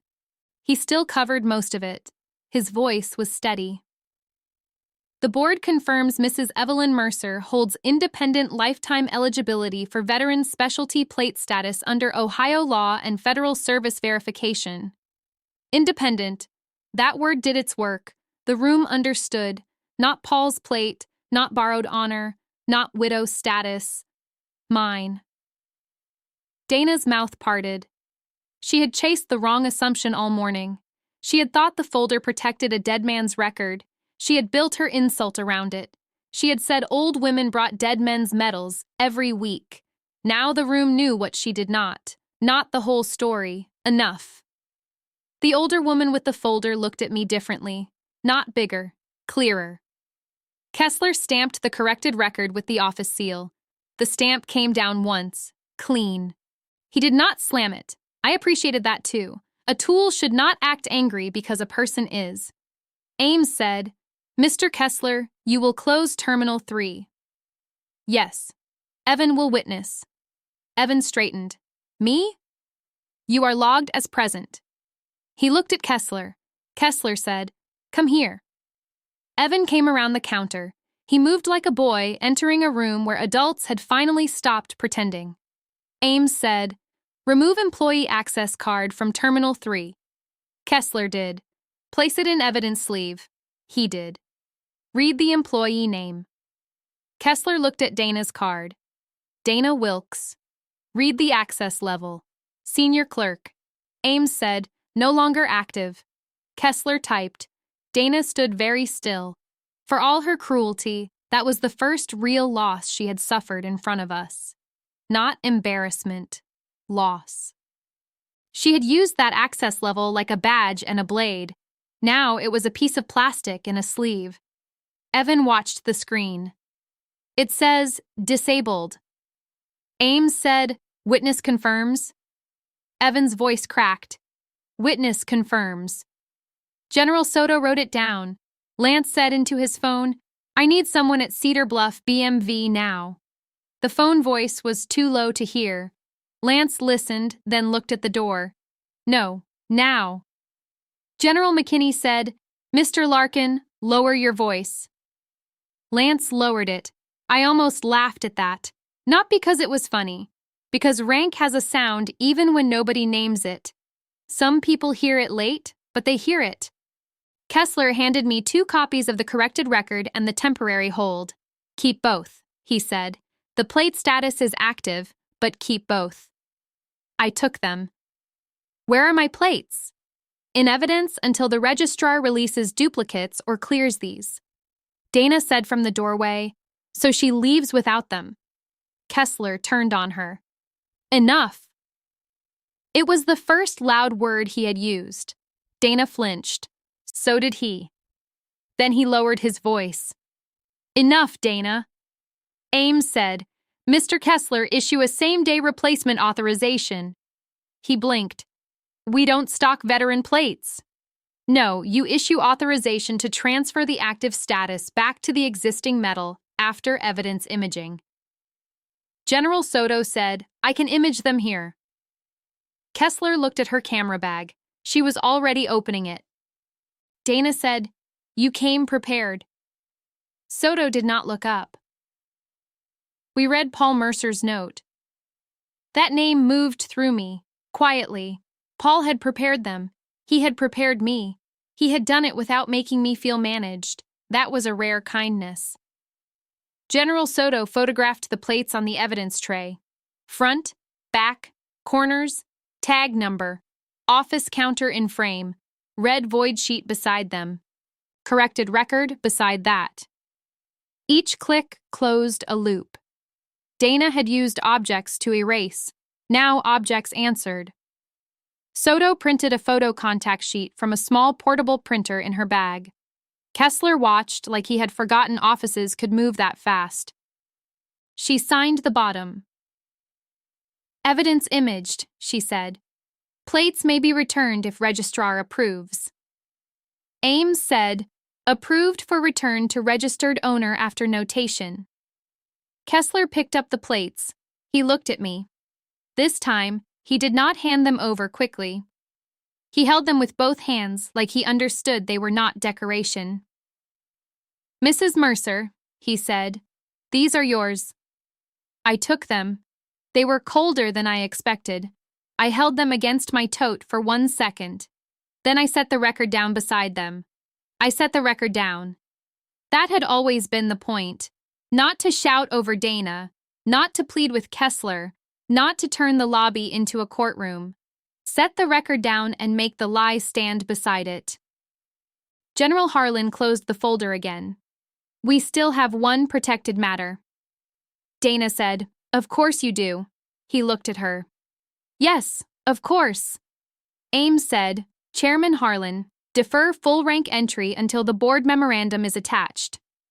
My eyes moved to the speaker. Rank entry. Dana heard it too. Her face went tight. Harlan said, understood. That was the new stake. The record was active, but the public correction was incomplete. The office could fix the plate without naming the service. Dana could still walk out believing she had only lost a paperwork fight. Harlan looked at me. I knew that look. Commanders use it when the next step belongs to the person most affected. Mrs. Mercer, he said, the memorandum can remain sealed. Dana whispered, please. That word surprised me. It surprised her too. I turned toward the copy room. She was not asking for mercy. Not exactly. She was asking for the story to stop before the rank landed. For the first time all morning, she understood there was a name behind the widow. I looked at my plates, then at Paul's folder, then at the people waiting with their own papers, their own small fears, their own appointments ruined by a clerk who thought old records were easy prey. "No," I said. Dana shut her eyes. I did not raise my voice. "Attach it." "Attach it," I said again.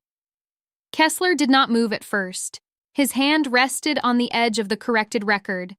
Deputy Ames was quiet on the speaker. That quiet was different now. It was not confusion. It was permission being measured. General Harlan opened the blue folder, not wide, just enough. Dana looked away, then looked back. She could not stop herself. Lance had his phone in one hand and his other hand flat against his thigh. His wedding ring clicked once against his car keys. I remember that sound because everyone else had gone still. General Harlan removed a cream memorandum with a state seal at the top. A thin blue cover sheet was clipped over the body. Kessler said, "Do I scan that?" "No," Harlan said. Dana let out a breath. Harlan looked at her. "Not yet." The breath stopped. General Soto stepped closer to the counter. "Mr. Kessler, open an attachment entry. Do not image the memorandum. Enter receipt only." Kessler typed. "Document type? Protected service verification," Soto said.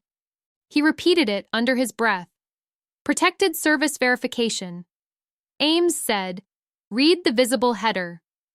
Harlan held the cover sheet where Kessler could see it and where no one else could. That mattered. Humiliation loves a crowd. Proof does not need one. Kessler read, "Ohio Veterans Recognition Board, Verification Memorandum, Subject, Mercer, Evelyn." Dana whispered, "It doesn't say rank." General McKinney said, "You haven't earned that line." She looked at him like he had slapped the counter. He had not raised his voice. That was the hard part for her. Nobody was giving her the drama she knew how to answer. Kessler entered the receipt. His fingers were steadier now. "Attachment receipt logged." Ames said, "Print the receipt." The printer started again. Evan watched the paper come out. The older woman with the folder leaned forward, not to see my record, but to see whether the office would follow through. Kessler placed the attachment receipt beside the corrected registration. 3 documents now sat in a row. Void. Correction. Protected verification receipt. It was enough to change the shape of the morning, not enough to end it. General Harlan said, "Mrs. Mercer, the memorandum is attached by receipt. Full entry can be read during the fraud review." Dana said, "So you're still hiding it?" I turned toward her. "No," she swallowed. "I'm keeping it in the right hands." Her face went red, then pale again. "That's convenient." General Soto said, "It's lawful." Dana laughed once. "Lawful. Now everyone cares." Kessler said, "Dana." She stepped away from the copy room door. "No, don't Dana me now. You let dealers walk paperwork through for years." Lance snapped, "Watch your mouth." She pointed at him. "You watch yours." Ames said, "Both of you stop." The speaker made the words flat. That made them stronger. Kessler printed another report. "Deputy Ames, I have the dealer inquiry chain. Read only field names and counts. Dealer inquiries, 7. Manual voids, 5. Plate specialty class, veteran. Employee access, Dana Wilkes, 4. Supervisor override, 1. Dana turned to Kessler. "What override?" He stared at the page. The room felt it before he said it. Kessler read, "Supervisor override. User, Thomas Kessler. April 2nd. His mouth stayed open after the words ended. Dana's anger found a door. "There." Lance lowered his phone again. Kessler looked at the screen as if the letters might change. "I didn't void that plate." Ames said, "What did you override?" Kessler's voice dropped. Dealer inquiry block. General Soto said, explain. Kessler looked at the lobby, then at me, then at Dana. I cleared a dealer inquiry block on April 2nd. Dana said Larkin had a backlog of renewal transfers. I thought it was paperwork. You thought, Dana said. He did not answer her. Ames said, was Mrs. Mercer's plate in that batch? Kessler checked the page. His jaw tightened. Yes. The word sat there. Yes. A supervisor had touched the gate. Dana had walked through it. Lance had brought the list. My plate had been waiting inside that list since April 2nd. The older woman with the folder stood again. Was mine. Kessler closed his eyes for 1 second. Ma'am, I need your name before I can say that. She stepped to the counter. Ruth Bell. Evan took a pen. Mrs. Bell, I can write it down. Kessler nodded at him. Use the witness sheet. Evan wrote slowly. Ruth Bell. Mrs. Bell added, my husband was Sergeant Henry Bell, Army, Korea. His plate was voided in June. Dana said, that's not this case. General Harlan said, it is now part of the pattern. Dana pressed her lips together. Pattern. That word did what Widow could not. It reached beyond me. It reached back through March and April and May. It reached into folders people had carried here because they trusted the state to read its own records. Lance moved toward the door. General McKinney shifted 1 foot. That was all. Lance stopped. Ames said, Mr. Larkin, you will remain available. I'm not detained. No, you're witnessed. He looked at the lobby. Everyone was looking at him now, not with pity, not with fear, with memory. He would not leave this office as a rumor. He would leave as a face people could name. Kessler said, Deputy Ames, I need to disclose something. Dana said, Tom. He raised one hand. No. That one word did not sound brave. It sounded overdue. Kessler opened a drawer under the counter. He removed a small envelope, plain white, no stamp. He set it on the counter, but did not open it. Lance said, Careful. General Soto's pen stopped. Ames said, Mr. Kessler, describe the item. Envelope left on my desk last Friday. By whom? Kessler looked at Lance. Lance said, Don't. Kessler said, A runner from Larkin Auto.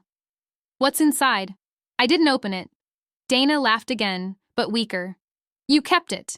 I meant to report it. When? He looked down. Today.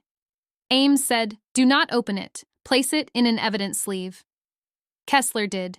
His hands shook now. Shame had finally arrived in the room. It had not arrived where I expected. It came to the man who had failed to guard the gate. Dana watched him seal the envelope. Her face changed. The fight in her did not leave. It sharpened into calculation. She said, Ask him how many. Ames said, Ms. Wilkes. No, ask him. She pointed at Lance. Ask Lance how many envelopes he sent. Lance stepped toward her. Stop talking. She stepped toward him too. You first. General McKinney's voice cut in. Both of you stay where you are. They stayed. General Soto took the evidence sleeve from Kessler. She wrote the time on it. 9:42 a.m. Ames said, Mr. Kessler, secure the drawer. He did. Now suspend all Larkin auto dealer credentials pending registrar review. Lance said, You can't do that from here. Kessler did not look at him. Yes, I can. Dana said, You'll get sued. Kessler typed, Probably. That was the first honest thing he had said without fear in it. The terminal beeped. Kessler read the screen. Dealer credential access suspended. Reason, suspected specialty plate irregularities. Lance's phone rang. He looked at the screen and did not answer. Mrs. Bell hugged her folder against her chest. Does that help my plate? Evan looked at Kessler. He did not know whether he had permission to speak. Kessler said, "Evan?" Evan turned to Mrs. Bell. "It means we can check it without them touching it." Mrs. Bell nodded. "Good." Then she looked at Dana. He was proud of that plate. Dana's mouth tightened. Mrs. Bell did not shout. "I washed around it every Saturday." The room did not move. That sentence was small. That was why it hurt. Not because of glory, because of habit. People do not understand what an honor means until they see where it lives. On an old car, in a kitchen drawer, in a folder wrapped with a rubber band. In a widow's Saturday morning, Dana looked down first. Not long. Long enough. Ames said, "Mr. Kessler, collect names from anyone present with a recent specialty plate void. No document review in the lobby. Just names and contact numbers." Kessler turned to Evan. "Can you do that?" Evan nodded. "Yes." Dana said, "He's not trained." Kessler said, "He can write names." Evan came around with a clipboard. The man in concrete boots gave his name. Mrs. Bell gave hers. 2 others from the line stepped forward. A man with a veteran cap did not speak at first. Then he removed the cap and held it in both hands. "Charles Vinson," he said. "Marine Corps. My brother's plate got flagged." Evan wrote it down. "Phone number?" Vinson gave it. No one argued about the line anymore. No one asked how long this would take. The ordinary complaints had been replaced by something cleaner. Witness. Kessler returned to Terminal 2. "Deputy Ames, I also see a pending batch for end of day." Dana's head lifted. Ames said, "What batch?" "Specialty plate status changes queued for 5 p.m. Lance cursed under his breath. General Soto said, "How many?" Kessler read the screen. 11. The number moved through the lobby. 11. Dana had not been done. Lance had not been done. By 5 o'clock, 11 more people might have walked into trouble they did not create. 11 more letters. 11 more insurance calls. 11 more plates treated like scraps. Ames said, "Freeze the batch." Kessler typed, "It requires senior clerk access." Everyone looked at Dana. She smiled then. "Not much. Enough." "You disabled my card." Kessler looked at the evidence sleeve with her card inside. "Yes." Dana lifted her chin. "Then you can't freeze it." That was her mistake. She had spent the morning proving she knew the system better than anyone. Now she had admitted the batch was still alive because her access controlled it. General Harlan looked at Soto. Soto looked at Kessler. "Is there an emergency registrar lock?" Kessler hesitated. Ames said, "Answer." "Yes." Dana's smile faded. Kessler said, "It locks all specialty plate processing in this office." "Use it?" Ames said. Kessler said, "It affects renewals too." "Use it." He typed the command. A warning box appeared on the screen. I could not read it from where I stood, but I saw his face reflect it. He clicked once. The terminal beeped twice. Kessler read, "Emergency specialty plate processing lock active. Cedar Bluff branch, State Route 41. Dana said, "You just shut down your office." Kessler turned to her. "No, I shut down the leak." That line landed clean. Evan stopped writing for a second. Then he kept going. Lance answered his phone at last. "Don't come," he said. "No, don't come here." General McKinney said, "Put the phone away." Lance ended the call. Ames said, "Chairman Harlan, can your board provide a restricted confirmation list for the frozen batch?" Harlan said, "Yes, with owner consent or law enforcement request." "Law enforcement request is active. Send to the registrar only." Dana said, "You people move fast when it's one of yours." I looked at her then. "One of ours," I said. She stared back. I said, "That's what you never understood." The words were plain. They were also enough. General Harlan closed the blue folder and rested his hand on it. Service records are not favors. Dana said nothing. Kessler printed the emergency lock receipt. Soto photographed it. Ames had him read the transaction number aloud. CB-SPL-0948. Soto wrote it beneath the evidence entry. Numbers were gathering now. OVRB-17-4421-M. CB-SPL-0948. April 2nd, March 18th, 5 voids, 7 inquiries, 11 pending. A person can lie through a story. It is harder to lie through numbers that line up. Mrs. Bell sat again. Her folder rested in her lap. Her hands were steady now. Evan returned the clipboard to Kessler. 6 names. Kessler looked surprised. 6? Evan nodded. Including Mrs. Mercer. Kessler took it and looked at the lobby. All right. It was not all right, but it was moving. Ames said, Mr. Kessler, place Ms. Wilkes on administrative leave effective immediately. Dana straightened. You're not my employer. No, Ames said, but he is your supervisor. Kessler stared at the screen. Dana said, Tom. He did not answer. Kessler. He still did not answer. Her voice softened. You know what this means for me. Kessler looked up. You knew what it meant for them. There it was. Not a speech, a boundary. He typed. The keys sounded louder than before. Maybe because everyone understood the words before he read them. Employee status, he said. Administrative leave, access disabled, effective 9:50 a.m. Dana took one step back. Ames said, Ms. Wilkes, surrender branch keys. Dana's hand went to her pocket. For 1 second, I thought she would refuse. Then she removed a ring with 3 keys and a small plastic tag. She placed it on the copy room table. Bring them to the counter, Ames said. She picked them up again. Her face burned with the second instruction. She walked to Kessler and set the keys down. Not handed. Set. There is a difference. Kessler placed them in a sleeve. Soto marked the time. Lance said, This is insane. General McKinney turned his head. No. Lance stopped. This is record keeping. The concrete boots man muttered, About time. Nobody corrected him. Deputy Ames said, Chairman Harlan, maintain the protected memorandum. Do not leave it with the branch. Agreed.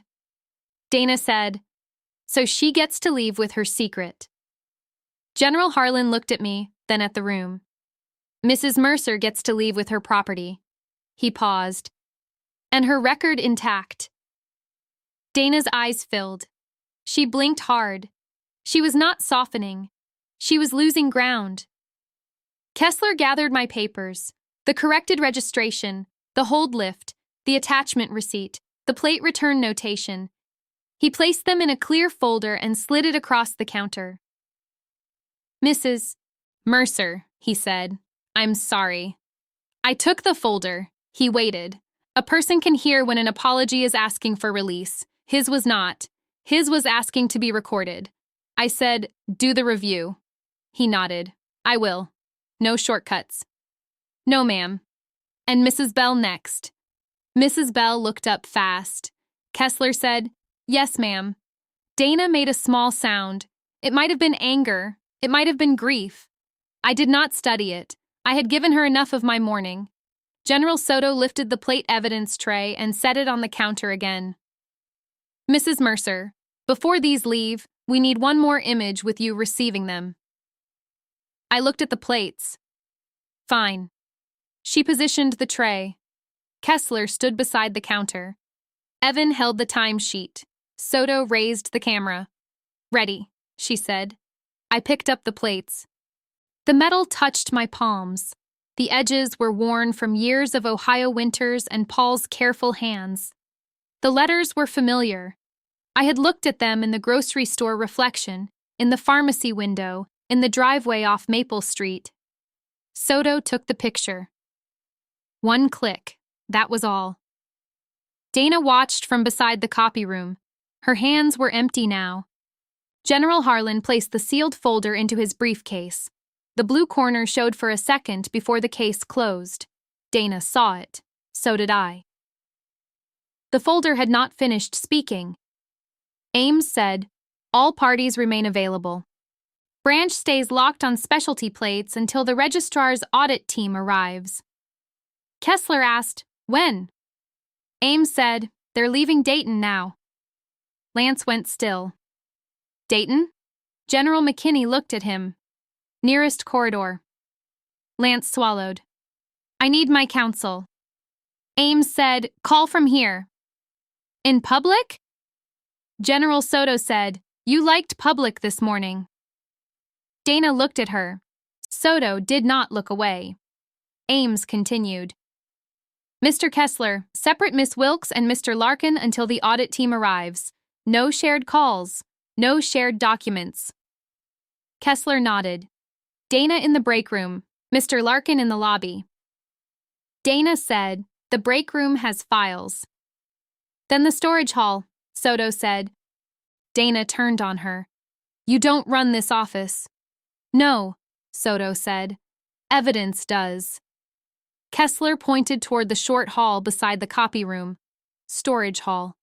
Dana walked there, slower this time, not because she was calm, because each step was watched. At the hallway entrance, she stopped. "Mrs. Mercer." I did not answer. She tried again. "Evelyn." General Harlan's face changed, not anger, warning.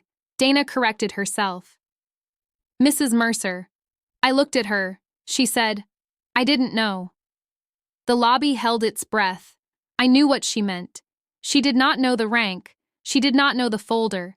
She did not know who would answer the phone, but she knew enough to be cruel. I said, "You knew I was a person." That was all I gave her. She looked down.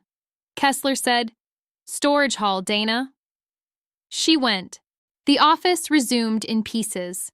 A printer stopped. A door clicked. Evans stacked witness sheets. Mrs. Bell opened her folder and took out a photograph of a car. She did not show it to everyone. She showed it to Evan. "That's his plate," she said. Evan bent close. "I'll make a copy." "Don't lose it." "I won't." He said it with more care than training. That mattered. General Harlan moved beside me. "Mrs. Mercer, you can go home if you wish." I looked at my Buick through the front glass. It sat crooked in the lot because I had parked quickly after Dana called me back in. The rear bracket was empty. 2 small screws sat in my tote beside the plates. "I'm not leaving yet," I said. Harlan nodded once. "All right." Kessler heard me. "Ma'am, you don't need to stay for the audit team." "I know." Ames said through the speaker, "Mrs. Mercer may remain as complainant." Complainant. That word was colder than witness. Less comfortable too, but it was accurate. I set the clear folder beside my tote. Kessler looked at it. "Do you want a chair now?" I almost said no. Then I saw Mrs. Bell watching me. Her hands were folded on her folder. She was tired too. I took the chair. Not because I was weak, because standing was no longer the point. General McKinney remained by the door. General Soto reviewed the images on her camera. General Harlan stood near the counter with his briefcase closed. Lance sat in the lobby with his phone dark in his hand. The dealer tag on his key ring had turned backward. I could still see the L. Dana was out of sight, but not gone. At the counter, Evan made a copy of Mrs. Bell's photograph. Kessler opened a new case screen and typed her name. The printer warmed again. This time, the paper was not mine. That was when I understood why Paul had written, "Prove it" twice. He had not meant only me. He had known one proof would not be enough in a room built to doubt quietly. He had left me a folder, yes, but he had also left me a decision. Use it only to get home, or set it down far enough that other people could stand beside it. The front door opened. 2 people in state jackets stepped in from the July heat. One carried a black audit case. The other held a tablet, already awake. Kessler stood. General Soto closed her camera bag. Deputy Ames said from the speaker, "Cedar Bluff Audit Team, identify yourselves for the room." The woman with the tablet looked from Lance to the empty plate tray, then to me. "Registrar Audit," she said. "We're here for the frozen batch." Dana's voice came from the hall, sharp and scared. "Tom, don't open that case without me." Kessler looked at the audit team. Then he looked at me. I set my clear folder on the counter. Again. The woman with the tablet saw the void sheet first, then the corrected record, then the protected verification receipt. Her face hardened. "Start with Mercer," she said, and no one in that room mistook what that meant. The auditor set her black case on counter 3, not counter 2, where Dana had stamped my plates. Not Kessler's station, where he had made his apology. Counter 3 was empty, clean surface, public view. She said, "I'm Mara Trent, Registrar Audit Lead." The man beside her said, "Luis Cho, Systems Review." Ames said through the speaker, "Proceed." Mara Trent opened the case. Inside were a laptop, 2 sealed sleeves, a small scanner, and a red stamp pad no one touched. She looked at Kessler. "Supervisor?" "Yes." "Branch log export." Kessler swallowed. "Full?" "Full." Dana called from the storage hall. "Tom, don't." Mara did not turn her head. "Mr. Kessler." Kessler typed. The printer started again, not the small receipt printer, the larger machine behind the counter. It pulled paper slow, 1 page, then another, then another. Luis Cho connected a cable to Kessler's terminal. Lance stood. "I'm leaving." General McKinney moved 1 step from the door. "Sit down." "I'm not under arrest." "No one said you were." "Then move." Deputy Ames said, "Mr. Larkin, remain available." Lance looked at the speaker. "Available doesn't mean trapped." Ames said, "You're a named party in an active administrative fraud review. Sit down." Lance sat. His jaw worked hard. He did not speak after that. Mara Trent took the first printed page and read the header. Cedar Bluff Branch, Specialty Plate Status History, User Wilkes D. Dana said, "That's not enough context." Mara said, "You'll get context." Short, flat, the lobby heard it. Mrs. Bell leaned forward in her chair. Her folder was open now. Evan stood beside the copier with her photograph and a fresh sheet. He looked younger than before. Not weak, just new to the cost of a record. Mara scanned the first page. Mercer, Evelyn, Plate Class Veteran Recognition, Manual Void initiated 9:07 a.m. Luis said, "User?" "Wilkes D." He typed. Mara turned the page. "Reason code?" Kessler said, "Status conflict." Mara looked at him. "Did you verify conflict?" "No." "Why?" Kessler's mouth tightened. "I deferred to the senior clerk." Mara wrote that down. Dana said, "Because I know the desk." General Soto stood near counter 3 with her notebook open. "You knew it too well," she said. Dana did not answer. Mara said, "Pull attachment history." Luis tapped the tablet. "Attachment removed 9:06. Mara looked up. "Before the void." Kessler's shoulders dropped. That was the first new rung. The paper had shown Dana voided my plate. The tablet showed she stripped the proof first. Mara said, "Say it plainly." Luis nodded. The verification attachment was removed 1 minute before the status changed. A man in the back whispered, "She erased it first." No one corrected him. Dana stepped into view at the hall entrance. "I didn't erase anything. I cleared an outdated document." Ames said, "Ms. Wilkes, stay in the hall." "I'm responding." Mara looked at her. From the hall. Dana stopped. Her face was pale now, but her anger still had its boots on. Mara turned to me. Mrs. Mercer, did anyone tell you an attachment was removed? No. Did you authorize removal? No. Did you present a folder before the void? Yes. What was done with it? Dana pushed it aside.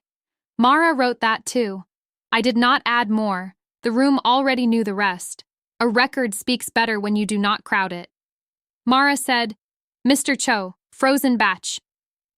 Luis turned the tablet so Mara could see. 11 queued changes, all specialty plates. Classes? He read them. Veteran recognition, Purple Heart family, disabled veteran, Gold Star spouse, former prisoner of war family, veteran recognition, disabled veteran, National Guard service, veteran recognition, Gold Star spouse. Mrs. Bell closed her eyes. That list did more than accuse Dana. It named the people in line behind me. General Harlan's face did not change, but his hand tightened around the handle of his briefcase. Mara said, Owners notified? Luis said, No. Queue set for 5 p.m. letters tomorrow. Kessler shut his eyes for 1 second. Dana said, Those were flagged. Mara asked, By whom? Dana said, The system. Luis looked at his tablet. Manual queue. Dana said nothing. Mara turned another page. User? Luis said, Wilkes D. Again, the second rung closed. Mara said, Dealer link. Lance raised both hands. No. Mara looked at him. I didn't ask you. Luis typed, Cross-reference pending clean slot reservations. Lance said, That's proprietary. Ames said, Not today. Luis waited for the screen. The lobby waited with him. The air conditioner rattled above us. A child in the corner asked his mother what was happening. She pulled him close and whispered, Records. Luis said, 7 matches. Mara said, Names. Mercer matched to Larkin Auto Reservation number LA-8821. Bell matched to LA-8824. Vinson flagged, no reservation yet. 2 disabled veteran plates matched. 2 Gold Star spouse plates matched. Lance stood again. Those are customer holds. Mara said, For existing specialty plate numbers? No, for reassignment. After void? He did not answer. Mara said, Before owner notice? Still nothing. General McKinney spoke from the door. Sit. Lance sat. The man with concrete boots shook his head. Clean slots. Dana said from the hall, You don't understand the system. He turned toward her. I understand stealing from old people. Kessler said, Sir. The man lifted both hands. Fine. Mara looked at Kessler. You'll keep order. Yes. But his voice had less weight now. He knew it. Mara pulled one sealed sleeve from her case. This is a registrar control list. It stays with audit. She placed it beside my clear folder. Mrs. Mercer's record is control item 1. My name sat there again, not as a favor, as a starting point. Mara said, Chairman Harlan, the protected board memo remains with you? Yes. Can you confirm the lifetime status without disclosing protected service content? General Harlan opened his briefcase. He did not open the blue folder yet. He removed a single white certification sheet clipped to the outside. Yes. Dana's voice came smaller. That's the one. Everyone looked toward the hall. Mara said, Which one? Dana said nothing. Ames said, Ms. Wilkes. Dana stared at the white sheet. The one Paul Mercer asked about. The room shifted, not loud, sharp. I looked at her. You spoke to Paul? Dana pressed her lips together. Kessler turned from the terminal. Dana. She looked trapped between 2 doors. One led to silence. One led to a record. Mara said, Answer. Dana said, He called. When? March 18th. The date hit me in the chest. Paul had written March 18th on the flap. I had seen it in his hand. I had touched that ink. My voice stayed level. What did he ask you? Dana looked at the floor. He asked if the board verification would protect your plate. General Harlan slowly lifted the white sheet. And what did you tell him? Dana rubbed her hands together. The keys were gone, so they had nothing to hold. I told him the branch honored board determinations. Mara wrote fast. General Soto said, and then? Dana looked at Lance. That told us before she did. Lance said, don't look at me. Dana's laugh had no sound in it. You always say that. Mara said, Ms. Wilkes. Dana drew one breath. Lance said Mercer's plate was already marked for reuse. The room went silent. Not quiet. Silent. Mrs. Bell whispered, before she came in? Dana nodded once. I felt my hands close around the handles of my tote. General Harlan said, Mr. Larkin. Lance said, that's a lie. Mara said, Mr. Cho. Louise typed. Reservation LA-8821 created March 19th. General Soto said, one day after Paul called. No one had to explain it to me. Paul had called to protect the plate. Dana had learned there was protection. Lance had reserved the slot anyway. That was not a mistake. That was a plan. I heard Paul's voice in my memory, not the sound, the habit. Check the date twice, Ev. Dates tell on people. Mara looked at me. Mrs. Mercer, did your husband inform you of that call? No. Did he leave anything noting it? Yes. General Harlan opened the blue folder just enough to remove the inner flap copy. He placed it flat. The words face down first. He looked at me. May I? Yes. He turned the flap over. Paul's handwriting sat under the fluorescent lights. For the day they make you prove it twice. Under that was the number he had called. Under that was March 18th. Under that were two initials I had not studied closely before. D.W. Dana saw them too. Her mouth opened, then closed. Mara said, photograph that. General Soto did. One click. The sound was soft. It felt final. Mara asked, Ms. Wilkes, are those your initials? Dana did not answer. Ames said, Ms. Wilkes, yes. Kessler sat down hard on the stool behind him. He looked at Dana as if he had never seen her face with full light on it. Paul told you, he said. Dana snapped. I didn't know he was sick. I stood then, not fast. The chair scraped, and Evan looked over. I said, that isn't your defense.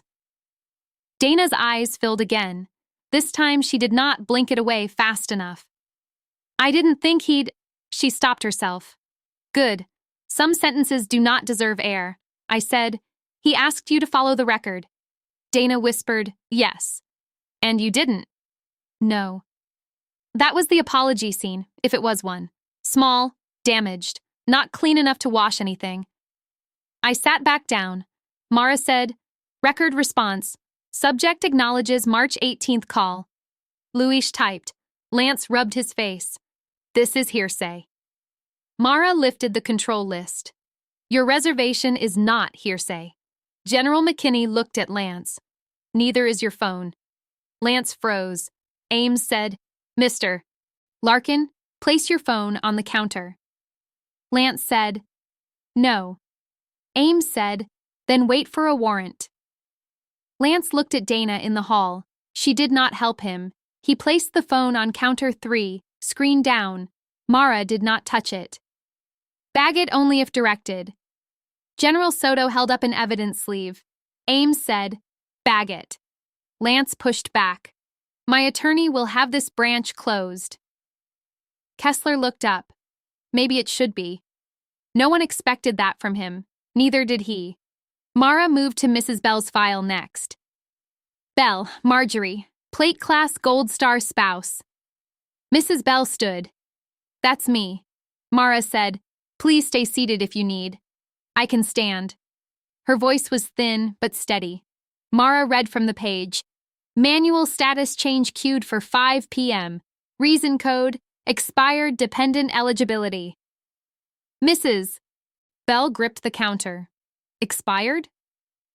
Luis looked at Dana's cue. Attachment removed from record yesterday at 4:16 p.m. Mrs. Bell said, "My son doesn't expire." No one moved. The sentence was not loud. It did not need to be. Dana put one hand on the wall. Mara said, "Who removed it?" Luis said, "Wilkes D." Mrs. Bell turned toward the hall. "You looked at my photograph." Dana said nothing. "You held it." Dana swallowed. Mrs. Bell said, "I told you his name." Mara's face hardened more. Note witness statement. Luis typed. Kessler put one hand over his eyes. He removed it quickly because he was still the supervisor. But I saw the motion. A man can fail in public. Then he can either protect himself or repair what he can reach. Kessler said, "Mrs. Bell, I'll restore the attachment under audit instruction." Mara said, "Not yet." Kessler stopped. She was right. He did not get to make himself useful by rushing ahead. Mara said, "We preserve first, then restore." He nodded. Understood. General Harlan stepped beside Mrs. Bell. "Ma'am, when this office is cleared, my board will provide direct confirmation to the registrar." Mrs. Bell nodded.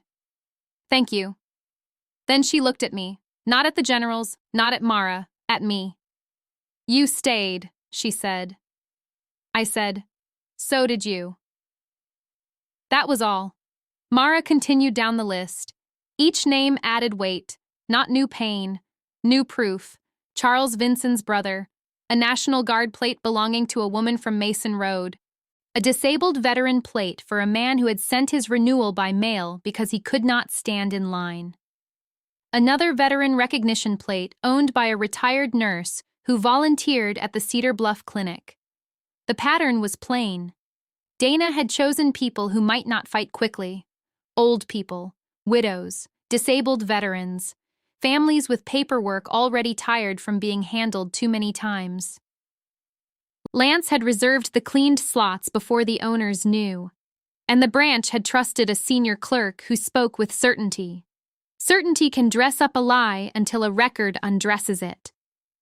Mara said, "Mr. Kessler, who approved dealer slot reassignment review?" Kessler stared at the screen. "I did." "Did you compare it to pending voids?" "No." "Why?" He looked at Lance, then Dana. "Because I accepted their summaries." Mara wrote. Kessler said, "That's on me." Dana said from the hall, "Don't act noble now." He turned toward her. "I'm not." His voice did not rise. "I'm late." That answer landed better than any denial. Mara looked at him for one beat, then back to the file. "Mr. Cho, external access log." Luis typed. The screen took longer this time. Lance's knee bounced. Dana watched the tablet from the hall as if she could stop it by staring. Luis said, "Dealer portal queries from Larkin Auto. 7 names accessed before branch status changes." Mara asked, "Dates?" March 19th, April 2nd, April 9th, May 1st, May 22nd, June 17th, July 7th. General Soto looked at her notebook. April 2nd matches the advisory letter. "Yes," Luis said. I remembered that paper, the one that said my plate needed review, the one that made my stomach harden while I stood at my kitchen table off Maple Street. I had thought it was a mistake. Paul's folder had sat beneath my hand. It had not been a mistake. Mara said, "Mr. Larkin, how did you identify those names?" Lance said, "Customers request plates all the time. Not these owners." "I don't know that. You queried them before their plates were voided." "I run a business." General McKinney said, "Then answer like one." Lance glared at him, then looked away. Mara said, "Deputy Ames, dealer credential suspension should extend statewide pending inquiry." Ames said, I'll notify Registrar Enforcement. Lance's face changed. Cedar Bluff was one thing. Statewide was a different bill. You can't wreck my dealership over a clerical issue. Mara looked at the pages. This stopped being clerical at March 18th. There was Paul again. A quiet man with a note on a folder flap had become a timestamp no one could step around. General Harlan placed the flap copy back inside the blue folder. He did not close it yet. Dana watched the folder. I knew then that she feared what else might be inside, not because she knew, because she did not. That was the false bottom Paul had left. The folder had already proved my status. Then it proved his call. Now it sat there with its seal and its weight, making guilty people guess.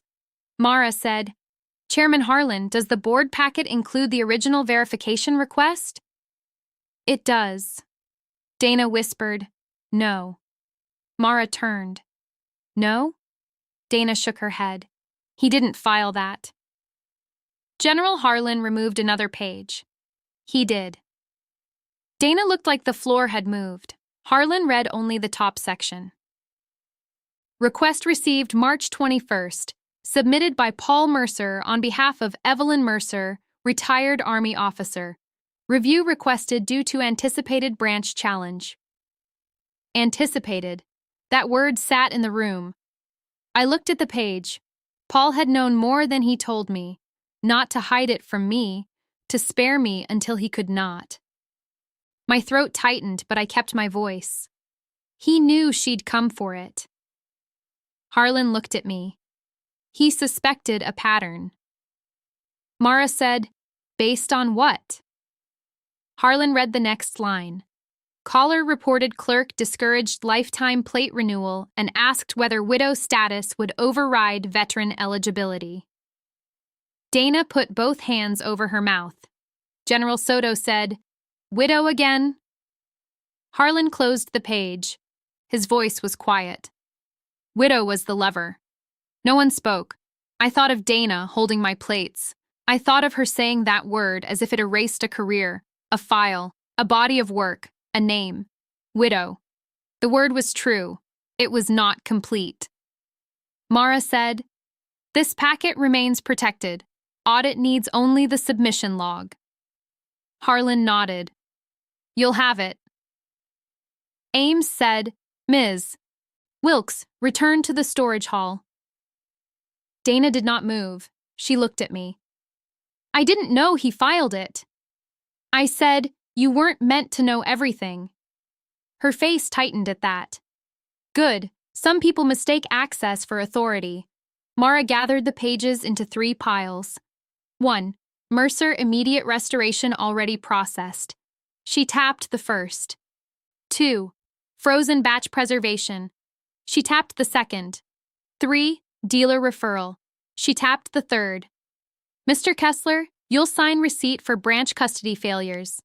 Kessler said, Yes. Ms. Wilkes remains separated. Yes.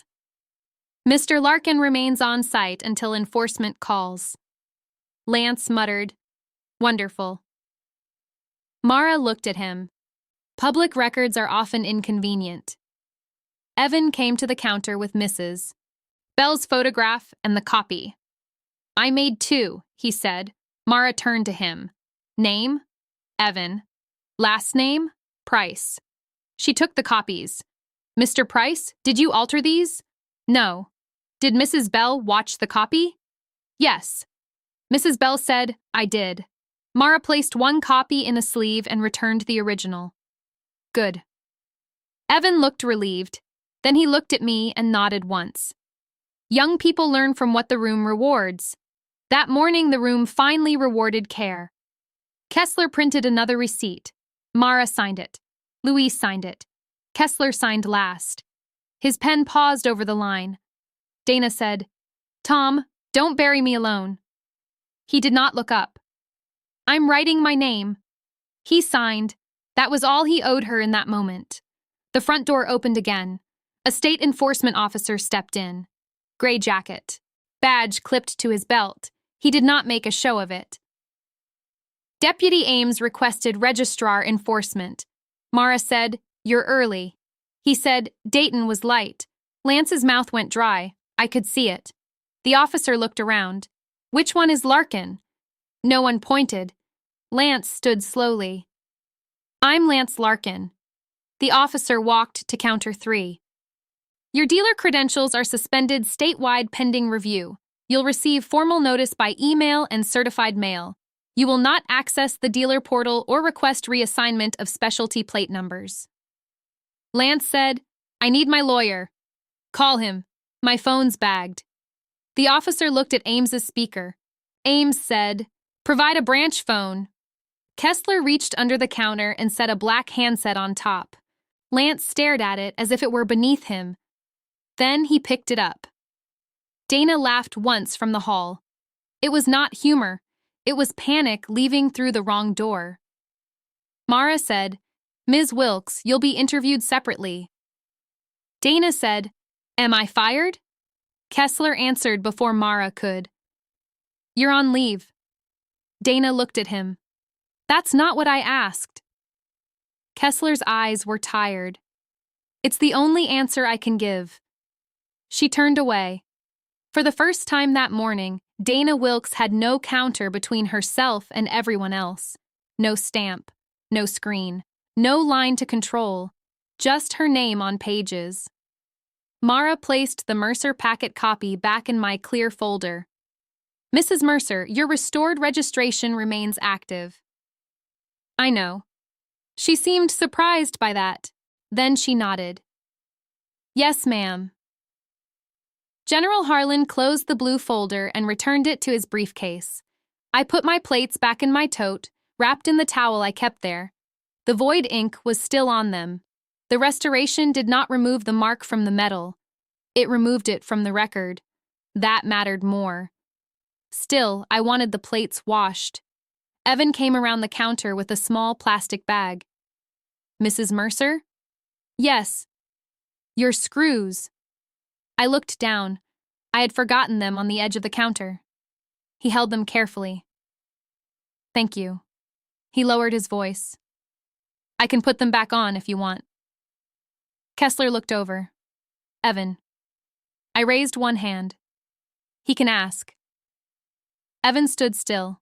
I studied him for a second. He had watched the whole thing. He had copied Mrs. Bell's photograph.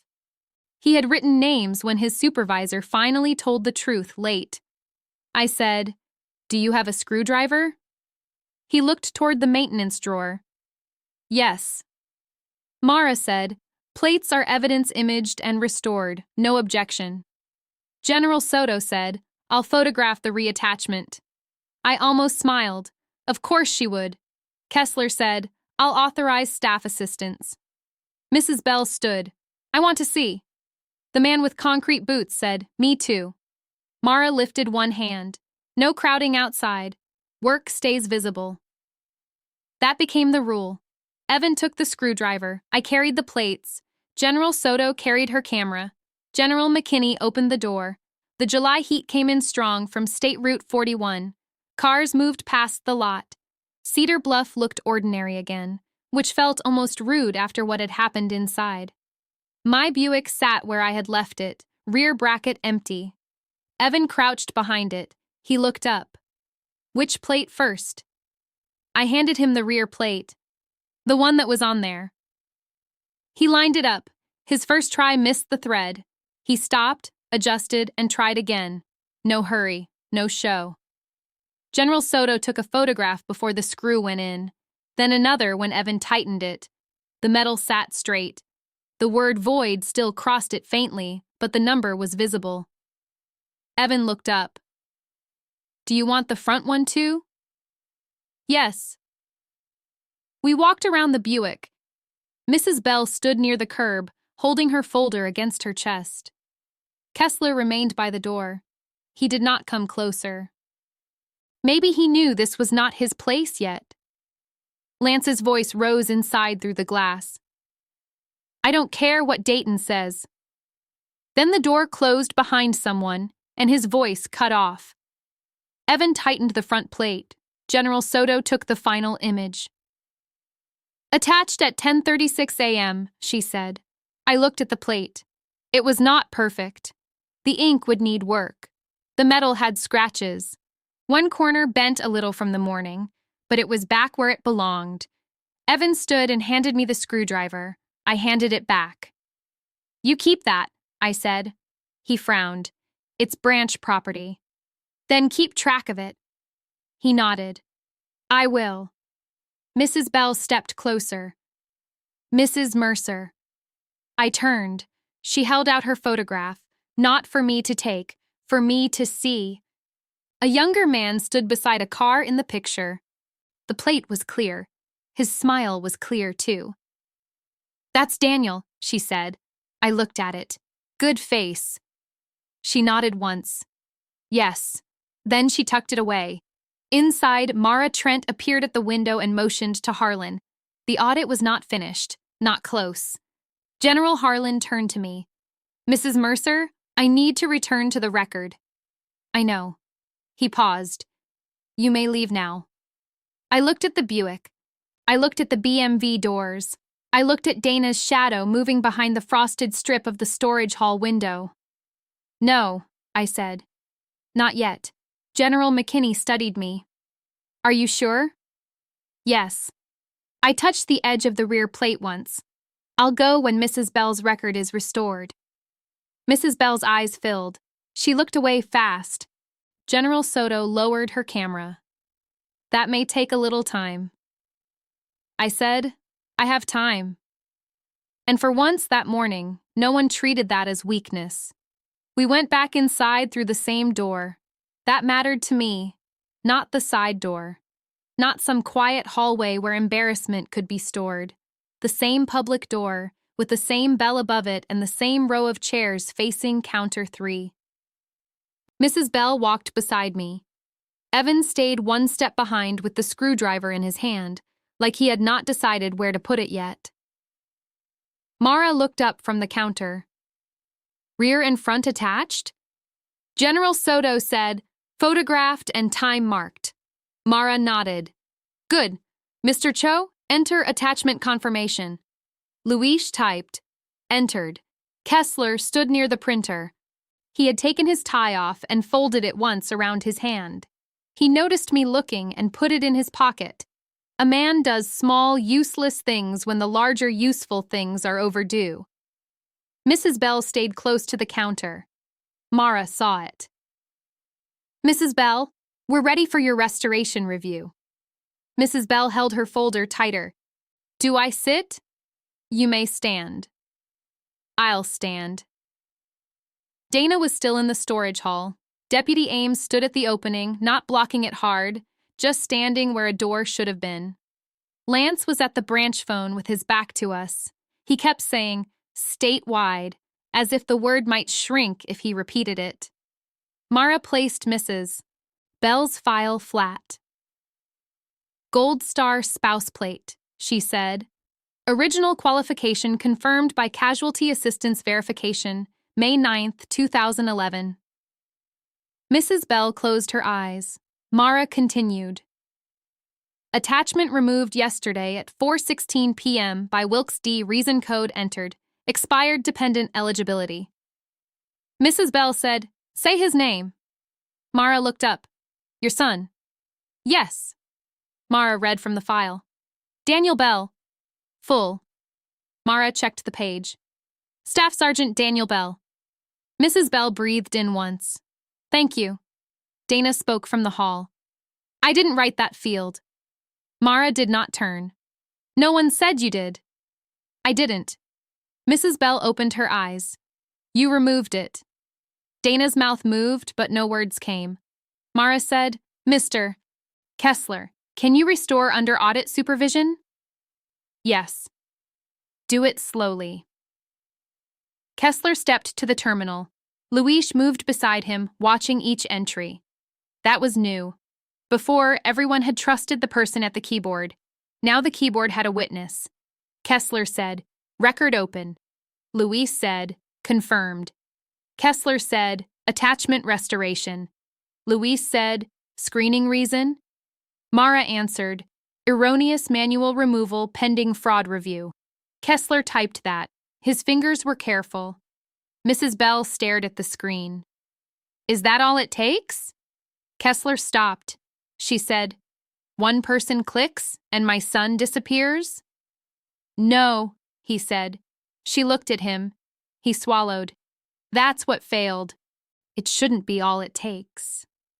Mara said, enter second approval requirement. Kessler looked at her. Branch level only? For now. He typed again. Done. Louise leaned in. Status restored. Mrs. Bell did not cry. Her face changed, but she did not cry. Some people hold grief so long it learns manners. Mara printed the receipt. The machine made its dry little noise. Kessler took the paper, then stopped with it halfway in his hand. He looked at Mrs. Bell. May I hand it to you? Mrs. Bell held his eyes for a moment. Yes. He handed it across the counter with both hands. She took it the same way. Read it. Kessler looked at Mara. Mara said, read the active status line. Kessler read, Gold Star Spouse Specialty Plate active. Supporting attachment restored. Manual removal flagged for audit. Mrs. Bell nodded. Again. Kessler's voice lowered, but he read it again. This time the waiting room listened like it was a church, though nobody said amen. The man with concrete boots took his cap off. Evan stared at the receipt. He understood something then. Records are not cold. Records are where some people go when memory is not enough. Dana said, Tom, don't do this. Kessler turned toward the hall. I already did it. No, don't make me the monster. He shook his head once. I'm not making you anything. Dana pressed her hand to the wall. You signed off for months. Yes. Her eyes sharpened. Say that louder. Kessler faced the room. I signed off for months. Mara marked the page. Statement noted. Dana laughed again, but it broke quickly. There it is. Kessler said, There what is? You need me bad enough to blame me. General McKinney stepped forward. Ms. Wilkes, stop performing. Dana stared at him. You don't know me. No, he said. I know a pattern. That landed hard because it was not personal. It was worse than personal. It was provable. The enforcement officer ended Lance's call by taking the handset from him. Lance said, I wasn't done.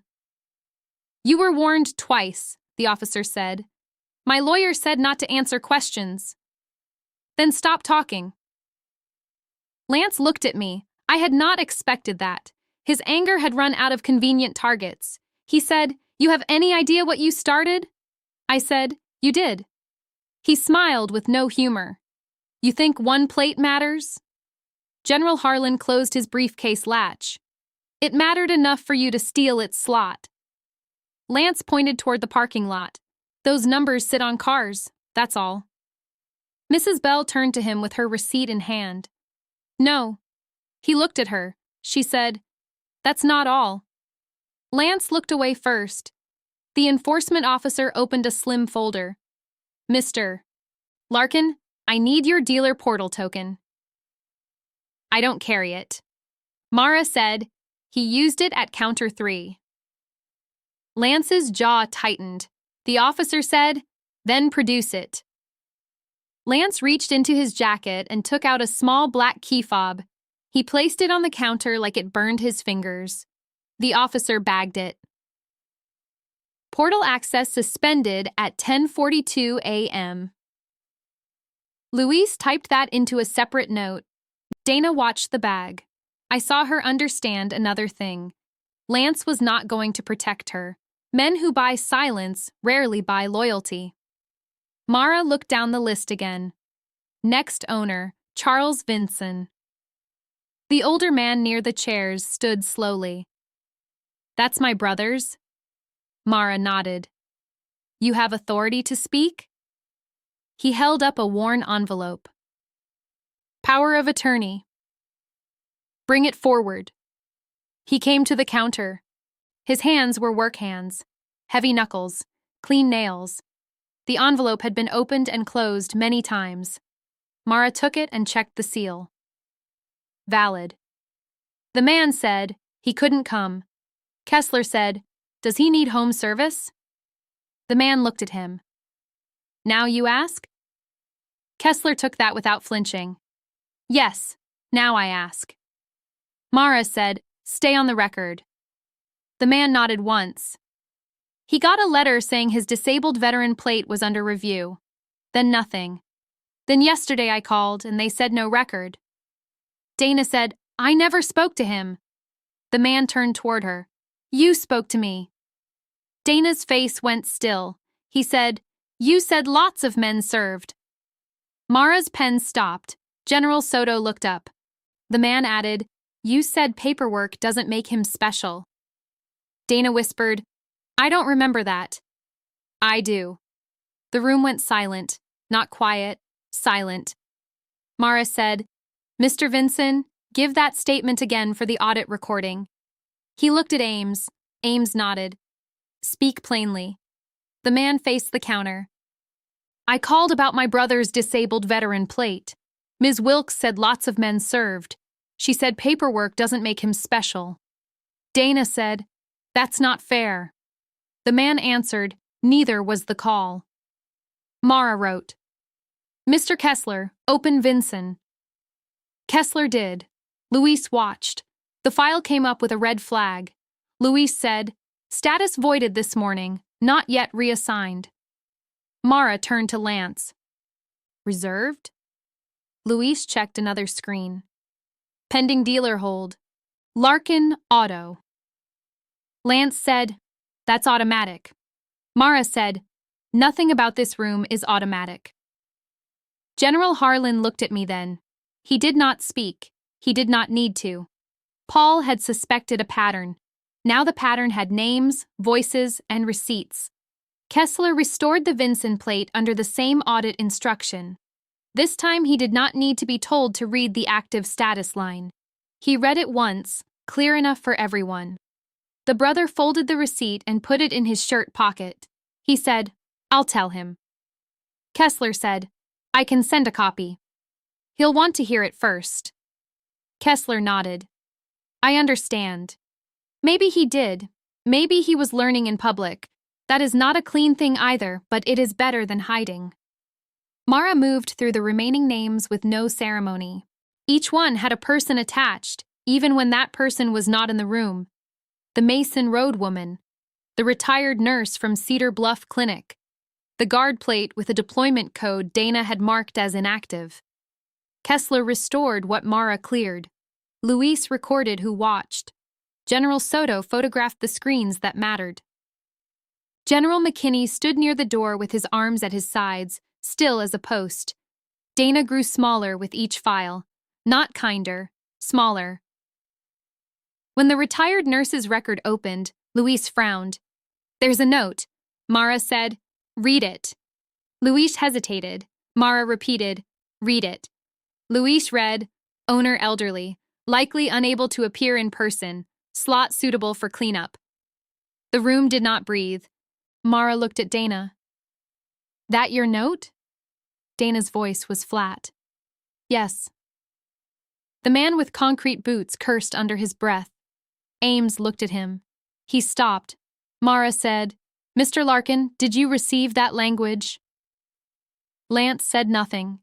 The enforcement officer opened Lance's bagged phone sleeve enough to view the lock screen without handling the contents more than necessary. "We'll need the warrant." Ames said, "It's being prepared." Lance said, "You're making this sound worse." General McKinney said, "No, the note did that." Dana's chin lifted. There she was again, the clerk from the morning. Not all the way, but enough. She said, "You people don't know what this job is." I looked at her then. She continued, "Every day somebody wants special treatment. Every day somebody has a story, a husband, a son, a war, a badge, a sickness, a certificate. They all want the line to bend." Mara said, And that made them targets? Dana snapped. It made them easy. She hurt herself after she said it. So did everyone else. Ames said, Ms. Wilkes, stop speaking. Dana put both hands over her face. I meant easy to process. No, Mrs. Bell said. You didn't. Dana dropped her hands. Her eyes found mine again. You just sat there. I said, yes. You let me talk. Yes. Why? I looked at Paul's blue folder inside my tote. The flap was covered again. The words were hidden now, but they were still there. I said, because records need room. She stared at me like I had answered in another language. Mara closed the retired nurse's file. That statement is material. Dana turned to Ames. Do I need counsel? Ames said, yes. Kessler looked sick. Dana said to him, now you look sad? He answered, I should have looked sooner. That was the closest he came to apology. It was enough for that moment and not enough for the whole thing. Both can be true. The enforcement officer's radio clicked. He stepped toward the front window and spoke quietly. I caught only pieces. Warrant, portal records, dealer holds, branch terminal. Lance watched him with hard eyes. Evan had not moved from the side counter. The screwdriver still sat in his hand. Mara noticed. Mr. Price. He startled. Yes? Return the tool. He looked down. Right. He crossed to the maintenance drawer and put it back. Then he returned, not to his old place behind the counter, but beside Luis. Kessler saw him. Evan, you can take lunch. Evan shook his head. I'd rather stay. Kessler looked at Mara. Mara said, he's a witness to part of the process. He can stay if he's needed. Evan stood a little straighter. The officer came back. Warrant application is moving. Until then, Mr. Larkin doesn't leave. Lance said, am I under arrest? Not at this moment. Then I can leave. Ames stepped between him and the door. No. Lance raised his eyebrows. That legal? Ames said, you're part of an active administrative enforcement action on state property. Sit down. Lance looked at the chairs. He hated them. That made me understand how much he liked counters. He sat. Dana watched him sit, and something in her face gave way. She had been waiting for him to be large enough to cover her. He was only another man in a plastic chair. Mara gathered the restored receipts into a stack. Mr. Kessler, give me the branch seal log. Kessler blinked. The physical seal log? Yes. It's in the manager drawer. Open it. He unlocked the drawer. The key shook once. He took out a black binder with a cracked spine and placed it on the counter. Mara opened it. Who controls the void stamp? Kessler said, Senior clerk on duty. Today? Dana. Backup? Me. Mara turned the pages. Last stamp check? Kessler leaned over. June 1st. Mara looked at him. It's July 8th. Yes. Why no July check? Kessler rubbed his forehead. I missed it. Mara kept reading. Void stamp logged out at 8:52 this morning. Kessler nodded. That was hers. Mara said, logged back in? No. Dana looked toward counter 3. Mara followed her eyes. Where is it? No one answered. Luis checked the counter drawers. Evan checked under the form tray. Kessler checked the manager drawer again, too fast. Mara said, slow down. He stopped. General Soto moved to the side of counter 3 and looked over the edge. There. The void stamp was under the lower shelf, half behind a box of renewal envelopes. Evan said, I'll get it. Mara said, no, photograph first.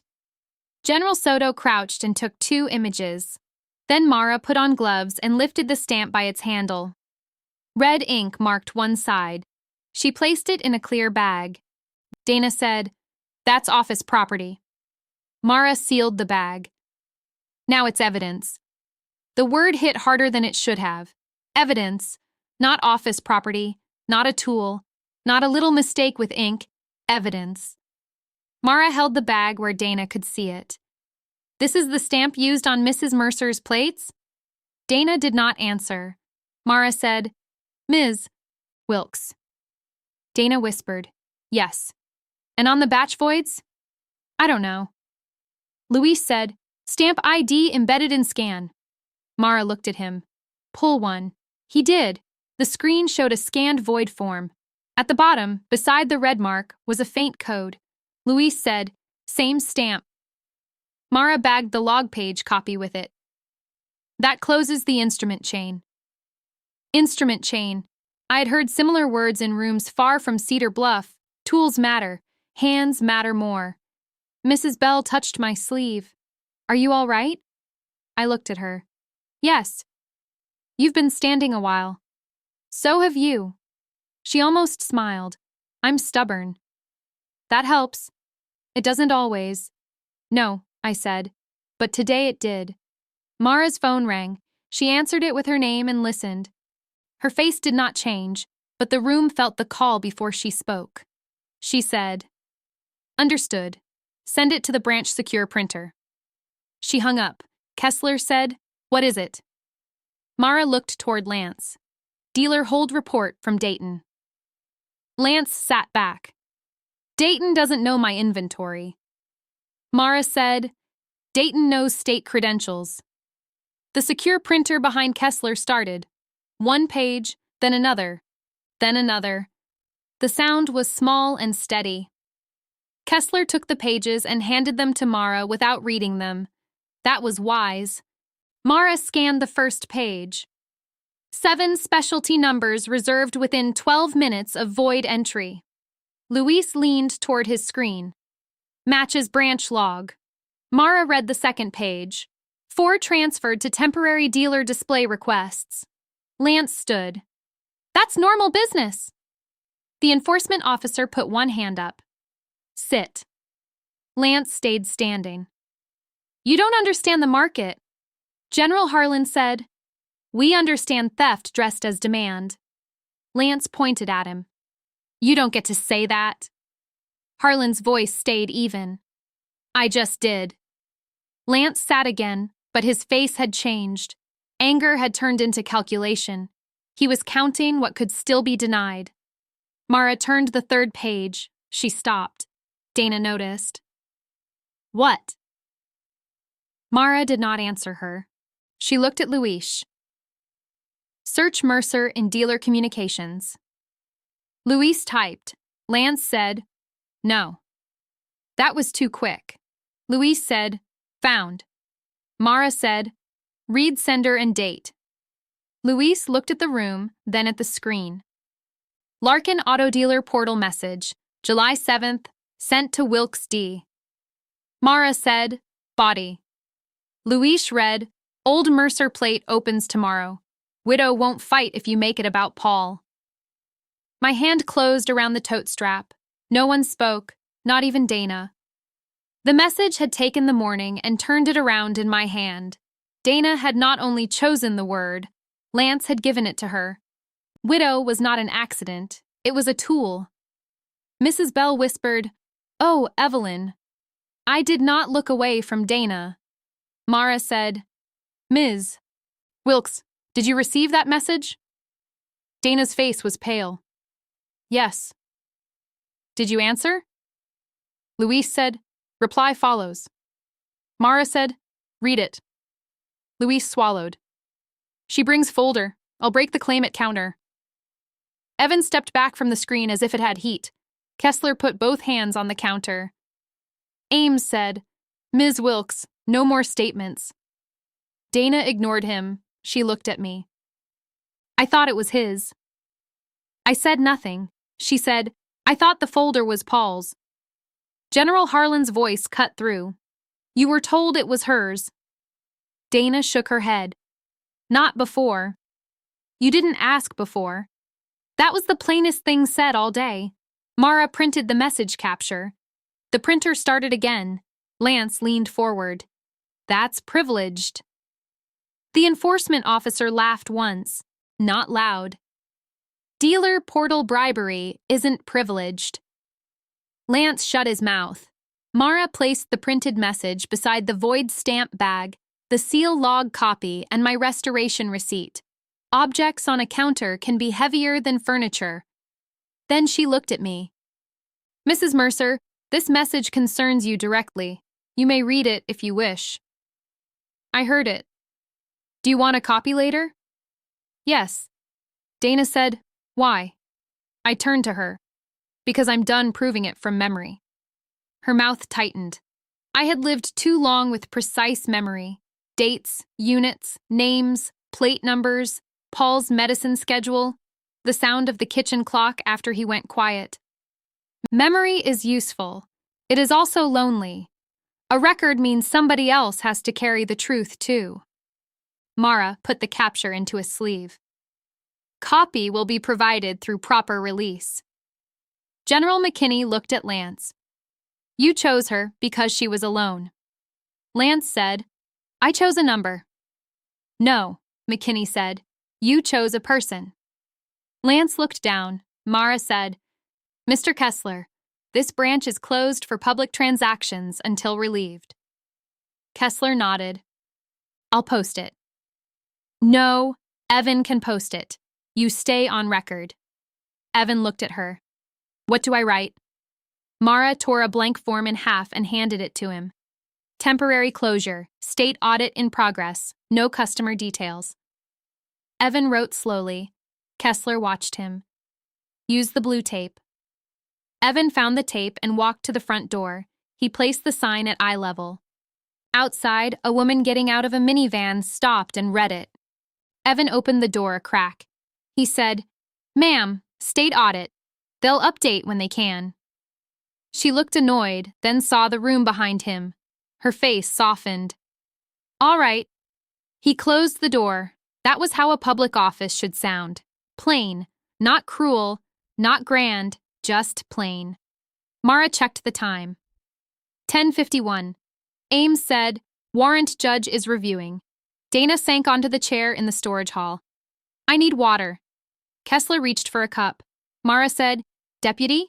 Ames nodded. She can have water. Kessler filled a paper cup from the cooler and carried it halfway. Then he stopped and looked at Ames. Ames took it from him and gave it to Dana. Dana held the cup with both hands. Thank you.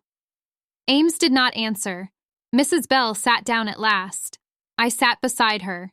The chairs were the same hard plastic they had been at 9 in the morning. They felt different now because I was sitting by choice. General Harlan came over. Mrs. Mercer, he said, I owe you the rest of Paul's packet. I looked up. Is there more needed? Not for the audit. Then not now. He studied me for a second. You're sure? Yes. Paul had left me enough for one morning. I could read the rest at my kitchen table, where grief had a chair of its own. Harlan nodded. Then I'll hold it until you ask. General Soto stood near the window, reviewing her images. General McKinney watched the room, not the door now. The danger had changed shape. It was administrative, legal, and public, but it was still danger to the truth. The secure printer started again. Mara took the page. Judge signed. Ames looked at the enforcement officer. Proceed. The officer opened Lance's evidence sleeve and powered the phone without searching beyond the warrant scope. Lance stood, then sat when Ames looked at him. The officer said, Portal message thread present. Mara said, Read only relevant lines. He scrolled. March 18th, Larkin to Wilkes. Paul Mercer called board. Don't touch that one yet. My chest tightened. Paul's name again. Dana stared at the floor. The officer continued. Wilkes to Larkin. He's sick. Wife won't know.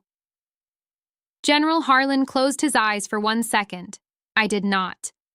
I looked at Dana until she looked up. I said, You knew enough. Her face folded. Not completely. Just enough to show the person behind the counter had always been a person, and that made it worse. She whispered, Yes. Ames said, stop. Mara said, that line is captured. The officer nodded and took screenshots under the warrant process. Mrs. Bell reached over and covered my hand. I let her. That surprised me more than anything else that morning. Lance said, Dana made her choices. Dana looked at him. You sent the list. You clicked the button. You paid for the slots. Prove it. The officer held up the phone. We're getting there. Mara said, enough. Separate them.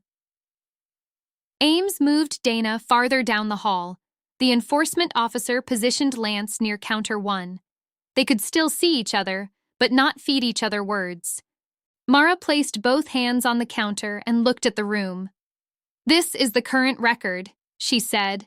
Mercer restored, Bell restored, Vinson restored, remaining flagged owners protected from reassignment, dealer credentials suspended, branch stamp secured, portal messages preserved, supervisor failure acknowledged. Kessler said, yes. Mara looked at him. Your written statement comes next. He nodded. I'll write it. No summaries, facts. Yes. He took a blank form. His hand was steadier now. Not because he was calm, because at last he had only one job. Tell the truth in order. Evan stood near the posted sign, watching Kessler write. I hoped he remembered that part too. Not the generals, not the raised voices, the writing. Dana called from the hall. Mrs. Mercer. Ames said, don't. I turned my head. Let her say it. Ames looked at Mara. Mara gave a small nod. Dana stood behind the hall line. She did not come closer. She said, I'm sorry. The room waited. I said, for what? Dana's lips parted. I kept my voice level. Say the thing. She looked at the floor, then at me. For calling you just a widow. I said nothing. She forced the rest out. For using Paul against you. That was the one. Not clean, not enough, but true enough to stand on its own. I said, Paul was my husband. Dana nodded. I said, he was not my credential. Her eyes filled again. I know. No, I said. You know now. She took that because there was nowhere else to put it. General Harlan stepped beside my chair. He did not speak for me. He had already said what the record needed. This part was mine. I looked at Dana. Widow is a word. It is not a rank. Dana wiped her face with the back of her hand. Yes, ma'am. I did not forgive her. I did not punish her either. The state had forms for what came next. My part was smaller and harder. I stood. Mrs. Bell stood with me. Mara said, Mrs. Mercer, you're free to leave. I looked at the counter one last time. The void stamp sat bagged. The messages sat sleeved. The receipts lay flat. The blue folder was in my tote, no longer a secret and not fully spent. I said, Mrs. Bell? She held up her receipt. I'm ready. The man with concrete boots stood too. I'll walk out with you. Mara said, one at a time through the door, no crowd. That almost made me smile. Even after all that, she kept the room orderly. Evan opened the door for us. Heat came in again. Cedar Bluff traffic moved past on State Route 41. A truck downshifted near the light. Someone across the lot complained into a phone about the closure sign. Ordinary life had no respect for a reckoning. It keeps moving because it must. Mrs. Bell paused by my Buick. She looked at the rear plate. The ink's still there. For now. Will it come off? Maybe. If it doesn't? I touched the edge of the plate. Then it tells the truth too. She nodded. It was voided. And restored. Evan stood in the doorway behind us. He was not pretending not to listen. I looked at him. Mr. Price. He straightened. Yes, Mrs. Mercer? When somebody brings a folder, don't guess what's inside. He nodded. I won't. And when somebody stands quiet, don't mistake it for empty. No, ma'am. Mrs. Bell smiled a little then. That's a better training manual. Kessler had followed only as far as the threshold. He held his written statement in one hand. He said, "Mrs. Mercer." I turned. "I'll submit this before I leave today." Good. I should have asked for the record sooner. Yes. He accepted that. I'm sorry. I looked at him, then at Evan, then back at him. Teach him better than you were willing to do this morning. Kessler's face tightened. I will. Evan looked from him to me. Something passed there that did not need a ceremony. General Soto came out with her camera lowered. Mrs. Mercer, I have the final exterior images. Thank you. I'll send copies through the board. General McKinney stood beside Harlan near the door. Harlan held his briefcase in his left hand. He said, Colonel Mercer. The title sounded different outside, less like evidence, more like air. Yes, General. You don't need to stay for the statements. I know. Then go home. I looked toward Maple Street in my mind before I looked at the road. The small brick duplex, the kitchen table, Paul's chair, the envelope drawer, the unpaid electric bill under the magnet. Life waiting with no patience at all.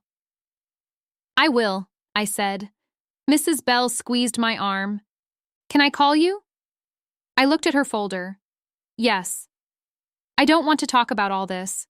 Then don't. What do we talk about? Daniel, Paul. Groceries, weather, anything but forms. She laughed once. It sounded rusty but real. I can do groceries? So can I. The man with concrete boots tipped his cap. Ma'am. I nodded. Sir. He went to his truck. Mrs. Bell walked to her sedan, moving carefully, receipt in hand. Evan watched until she got in. Inside, through the glass, Lance was standing again. The enforcement officer was reading from the phone. Dana sat apart with the paper cup untouched beside her. Kessler handed Mara his statement. None of it was finished, but my plate was on my car, and Mrs. Bell's son was back in the record. That was enough for one morning. I opened the Buick door. The seat was hot. I set the tote on the passenger side and placed one hand on the blue folder before I started the engine. Paul's handwriting was hidden inside. For the day they make you prove it twice. I had proved it, not because I wanted to, because somebody tried to make the record smaller than the life it held. The Buick started on the second turn. It always did that in July. I checked the rearview mirror. The veteran plate sat straight behind me, marked and legal. General Harlan raised one hand. Not a salute this time. Just goodbye. I backed out slowly. At the lot exit, I waited for a gap on State Route 41. A driver waved me through. I lifted my hand in thanks and turned toward Maple Street. The plate rattled once over the curb cut, then settled. So did I.